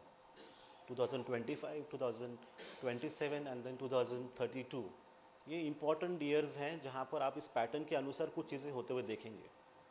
जैसे संस्था चलाते हैं या देश चलाते हैं, सबके थिंक टैंक है, वो अपनी एक फिलोसॉफी आइडियोलॉजी लोगों तक पहुँचाते हैं। Without any philosophy, without any ideology आप कुछ भी नहीं कर सकते। तो फाउंडेशन वही है। जब थिंक टैंक में स्पिरिचुअलिटी जब आ जाता है, वो सेंस आता है, तो फिर आपका काम परफेक्ट हो जाता है। उसमें शक्ति आती, पावर बन जाता है। तो ये जब आएगा अपने आप सोसाइटी में, तो आपका काम ट्रांसफॉर्मेशन का काफ़ी जल्दी हो जाएगा। So we aim for this next 10 years, 2032 तक ये काम हो जाए, ताकि आपको पॉजिटिविटी, प्रॉस्पेरिटी सब जगह अपने देश में, दुनिया में दिखाई दे। और इसमें अपना देश बहुत इंपॉर्टेंट वाइटल रोल प्ले करेगा, बहुत इंपॉर्टेंट। सही मायने में विश्वगुरु बनेगा, पर उसके कंडीशन ये कि आपको भारतीय संस्कृति को फॉलो करना है, जिसमें प्रेम है, शांति है, मैत्री है, एकता है, वो भाव है। Thank you so much. We'll take one last question and we'll go to a different table this time. Yeah. नमस्कार। नमस्कार। मैं फर्स्ट टाइम ही आया हूँ एंड अभी आपने ना बड़ा अच्छा डिफाइन किया that we are into 3 phases of this repeating history theory. तो ये जो दिसंबर 22 के बाद अब जनवरी 23 है, आपने डिफाइन किया अब क्राइसिस में हम एंटर करने वाले हैं। हाँ हाँ। So on the one hand, we are trying, we are listening कि we should transform, but इस crisis पे थोड़ी अगर आप, how do you perceive, how do you see that crisis coming? Because 45 way back world war हमने face करी. So now this Ukraine chapter is going on. So going forward to 2045, do you think something this bullshit, something this rubbish is going to happen? या ये crisis क्या है? I mean, थोड़ा इस पे क्या लगता है आपको? I mean, या देखिए, जैसे thank you so much. Crisis वो थोड़ा सा एक नेगेटिव टोन आता है उसे, we call it as churning, मंथन या चैलेंजिंग टाइम है यहाँ पर। तो आप चैलेंजिंग टाइम को देखते हो तो आप और अपने आप को एम्पावर करते हो, अपनी तैयारी करते हो। जो भी संस्थाएं या जो भी काम कुछ रॉन्ग एथिक्स पे खड़ी हैं, वीक फाउंडेशन पे खड़ी हैं, वो टूट जाएंगी। जिसके पास गुड एथिक्स है, पॉजिटिव वैल्यूज़ हैं, भले फेमस नहीं है, भले ज़्यादा लोग नहीं हैं, छोटा स्मॉल स्केल बिजनेस भी है, वो सस्टेन करेंगे इस इम्पैक्ट में। तो अगर आपको लॉन्ग रन पे चलना है तो आपको एथिक्स, गुड वैल्यूज़ जो आपको भीतर से लगते हैं, वो पुस्तकों में लिखा वो नहीं, आपके भीतर से एक आवाज़ आएगी और आपको कहेगी कि प्लीज़ ये मत करना, उसको सुनना है आपने। वो अगर आवाज़ कहता है कि करो तो ठीक है ना। अचानक से आपको उठना है और गाना गाना, यहाँ पर आवाज़ कहती तो आप गा सकते हो, तो लोग क्या कहेंगे उसके ऊपर आपको सोचना नहीं है। तो क्राइसिस में मेन ये है कि आपको सत्य को पकड़ के चलना है, जैसा मैं हूँ वैसा ही चलूँगा, और विश्वास रखना है जिसके ऊपर भी आप विश्वास रखते हो, जिसे फॉलो करते हो, कि ठीक होगा, अच्छा ही होगा, है ना। बच्चा जब स्कूल भी जाता है, आपको याद होगा केजी नर्सरी के समय भी, जब माँ या पिताजी छोड़ने आते हैं तो बच्चा जाता नहीं है, वो रुकता है, बच्चा ना माँ की तरफ भागता है, पिताजी की तरफ भागता है, माँ कहती नहीं जाना है, स्कूल जाना है। ये आपका ट्रांजिशन का टाइम वही है एग्जैक्टली। आपको एक बड़े स्कूल में एंटर करना है और आप मना कर रहे हो कि नहीं नहीं नहीं नहीं नहीं नहीं, पर आपको जाना ही अंदर, पहुंचना ही है, बिकॉज ये इनएविटेबल है, ये होना ही होना है। और ये स्कूल जो होगा ये नया स्कूल है, एकदम न्यू सिस्टम से बना हुआ स्कूल है। इसे अंदर से नकारेंगे तो फिर आपकी जर्नी जो है थोड़ी सी डिफिकल्ट हो सकती है, बिकॉज फ्रिक्शन आएगा। आपको अपने आप को स्मूथ रखना है तो आपको बहना है, जो उस प्रवाह के साथ, जैसे नदी का प्रवाह है उसके साथ बहेंगे आप, तो आपकी एनर्जी जो ऊर्जा जो है ना कहीं पर खर्च नहीं होगी। वो जो प्रवाह है नदी का आपको खुद ही बचा लेगा, उस पर आपको कुछ भी गलत, कुछ बुरा भी नहीं होगा आपके साथ। तो इस मोमेंट, चैलेंजिंग मोमेंट पे आपको अपने भीतर के सत्य को पकड़ के चलना है, बनावटी नहीं रहना है। जैसे आप घर पे हो, अपने बेडरूम में आप जैसे बैठते हो, अपने मेंबर्स के साथ जैसे बैठते हो रिलैक्स होके, वैसे आपको ऐसे बैठना है, इसी भाव के साथ। इतना सहज होना है, इतना रिलैक्स रहना है। आप वैसे ही बनते जाओ, अपने आप ही आप देखोगे चीज़ें बनती रहेंगी। आपको फील भी नहीं होगा कुछ चैलेंज है और चला गया, बिकॉज अपने लाइफ में आप कुछ अच्छा कर रहे हो, फ्लो के साथ चल रहे हो, खुद का भी भला हो, लोगों का भी भला हो, तो अमेजिंग लाइफ हो जाएगी, सबकी अच्छी हो जाएगी, सबके साथ। और I am always there, that's what I am saying, I am always there, whenever you need any help, any guidance, we are always there to support, सबके साथ है। Good no? So it's a challenging churning moment है, मंथन का है, अमृत काल, अमृत मंथन, आप ऐसे देख सकते हो, है ना? अधर्म से धर्म की ओर ये यात्रा चल रही है, तो आप धर्म के साथ रहें और आगे चलें, हम आपके साथ हैं। So good, thank you. Thank you so very much, Dadashri ji. While Dadashri ji is with us on the stage, may I please invite on stage Shri Gopal Krishna Agrawal, Mr. Makarand Deshpande on stage, and with them Dr. Ved Pratap Vaidik ji also, and Mohan Jaikar ji, Ajit Saxena ji, R.P. Singh ji, G.G. Bakshi ji. I'm requesting you all to come up on stage for the unveiling of the book Maitri Sanskar. Please be with us on the stage.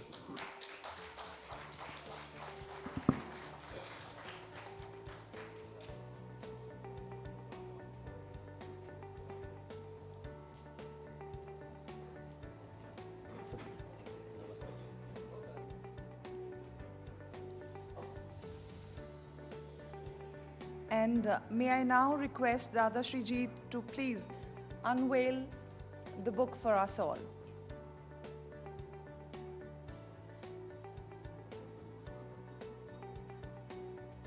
And I'd like to thank all our honored speakers here today who've helped us launch this initiative of Maitri Sanskar with the aim of providing right education to the future of our nation. Maitri Sanskar are core values that will equip and empower children and young adults to find their true self, listen to the voice of the heart, and with calmness, clarity, and confidence, make decisions and choices that serve the highest good for all us all.